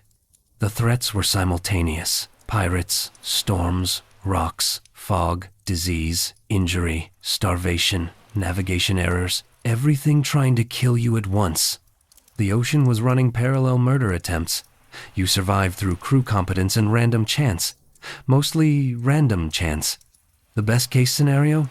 You survived. Everyone survived. You reached port, touched land, found food, bathed, recovered. Your body repaired itself, slowly. The scurvy reversed. The infections cleared. The strength returned. You looked human again. Eventually. The worst-case scenarios: drowning in storms, dying from disease, captured by pirates, shipwreck on rocks, starvation from navigation errors, fire, mutiny. Every way to die at sea. All possible, all real, all historical outcomes that happened to real people. Medieval maritime mortality. 10 to 20% of sailors died over their careers, 1 in 5 at worst. The job was deadly. The ocean killed consistently, enthusiastically. Passengers died too.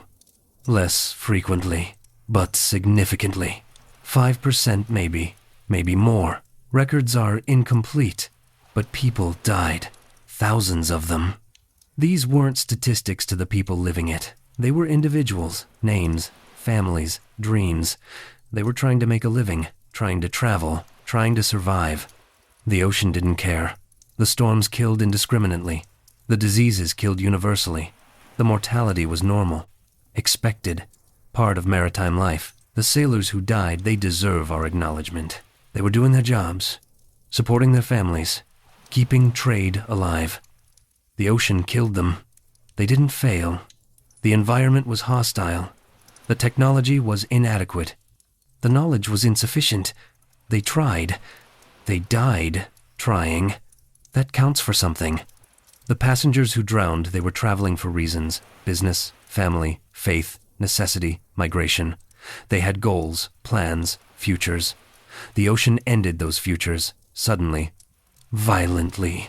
Their families never knew exactly what happened, just ship lost at sea. The tragedy was comprehensive. The grief was permanent. We've come so far. Modern maritime travel is safe, reliable, fast. The crossing from England to France takes hours. You can do it in a day. You don't even need a ship. There's a tunnel under the channel. You can drive 31 miles underwater in your car. Medieval people would think this is witchcraft, impossible, magic. Modern ships have GPS, satellite navigation, exact coordinates. You know where you are within meters, always. The navigation error is measured in feet, not miles. The guessing is over. The technology solved it. Modern ships have weather forecasts, satellite imagery, storm tracking. You know when storms are coming. Days in advance, you avoid them, or prepare for them, or stay in port. The storms don't surprise you. The element of surprise is gone. Modern ships have radio, communication. You can call for help. Coast Guard responds. Rescue happens. You don't die alone in the ocean. Help is available. The isolation is ended. Modern ships have refrigeration, fresh food, vegetables, fruit. No scurvy, ever. The vitamin C deficiency is preventable, easily preventable. The solution is technology and knowledge. Both exist now. Modern ships have plumbing, toilets, real toilets, with privacy, with flushing, with running water. No planks over the ocean, no public defecation. The dignity is restored. Modern ships have medicine, doctors, medical equipment, antibiotics, surgery, proper surgery, with anesthesia, with sterile technique, with success rates above 90%. The medical care is real, effective, life-saving. The mortality rate is nearly zero. People don't die on modern ships. Not from disease, not from scurvy, not from storms. The technology protects them. The medicine saves them. The survival rate is effectively 100%. The progress is extraordinary. But this progress came at a cost. Generations of sailors dying, thousands of shipwrecks, tens of thousands of deaths. Each tragedy taught lessons. Each disaster improved ship design. Each death contributed to safer travel. Eventually, over centuries, their suffering bought our safety. Their deaths funded our knowledge. We stand on their graves, literally. The ocean floor is covered with them. Sailor skeletons, shipwrecks, the evidence of catastrophic mortality, the proof of systematic danger. They deserve our gratitude, our acknowledgement, our remembrance. They died doing what we do casually now. They suffered through what we avoid completely. They endured hell so we could eventually learn better. Medieval sailors were built different. They had to be. The job required it. Facing the ocean repeatedly, knowing the odds, sailing anyway. The courage was extraordinary, or the desperation was total. Probably both. They did it because they had to, because trade required it, because life required it. The families who sent people to sea, they knew the risks.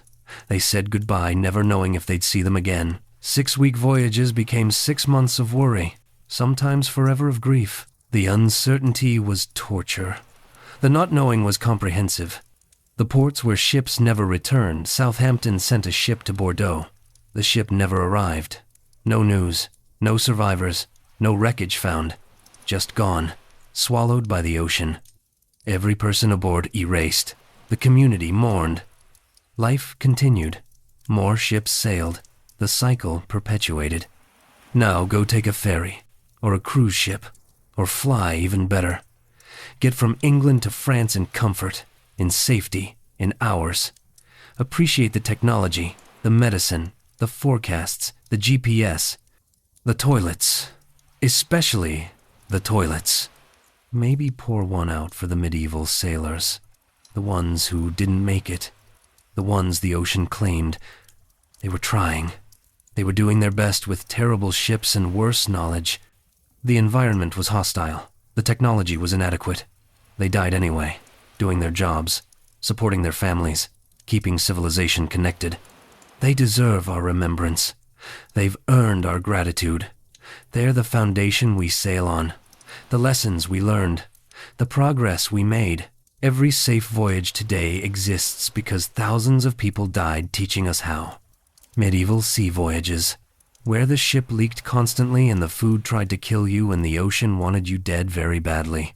Where scurvy was guaranteed and privacy was myth and hygiene was abandoned and toilet was plank and storms were murder attempts and pirates were real and navigation was guessing and medicine was carpentry and survival was lottery. Where 6 weeks felt like 6 years and suffering was constant and disease was universal and death was common and the best case scenario was everyone lived. But at least they tried. At least they kept sailing. At least they connected the world. At least they persevered. Despite everything, despite the mortality, despite the horror, they kept going. And that counts for something. That counts for everything. We've come so far. Never forget how far we had to come. Never forget what it cost. Never forget who paid. Their suffering wasn't for nothing. We learned. We improved. We made it safer. We made it better. The progress was slow. Centuries slow. But it happened. And it started with people willing to board leaking wooden boxes and sail into hostile oceans. Knowing the risks. Doing it anyway. They were either the bravest people or the most desperate. History doesn't record which. Probably both. Thank you for joining me by the campfire tonight. For sailing through this maritime hell with me. For learning about the ocean's comprehensive murder attempts. For appreciating the modern miracle that is safe sea travel. The fire is dimming now. The tale is told. The voyage is complete. Until next time, traveler. May your waters be calm, and your ships be modern. Welcome home from medieval sea voyages. You've earned solid ground.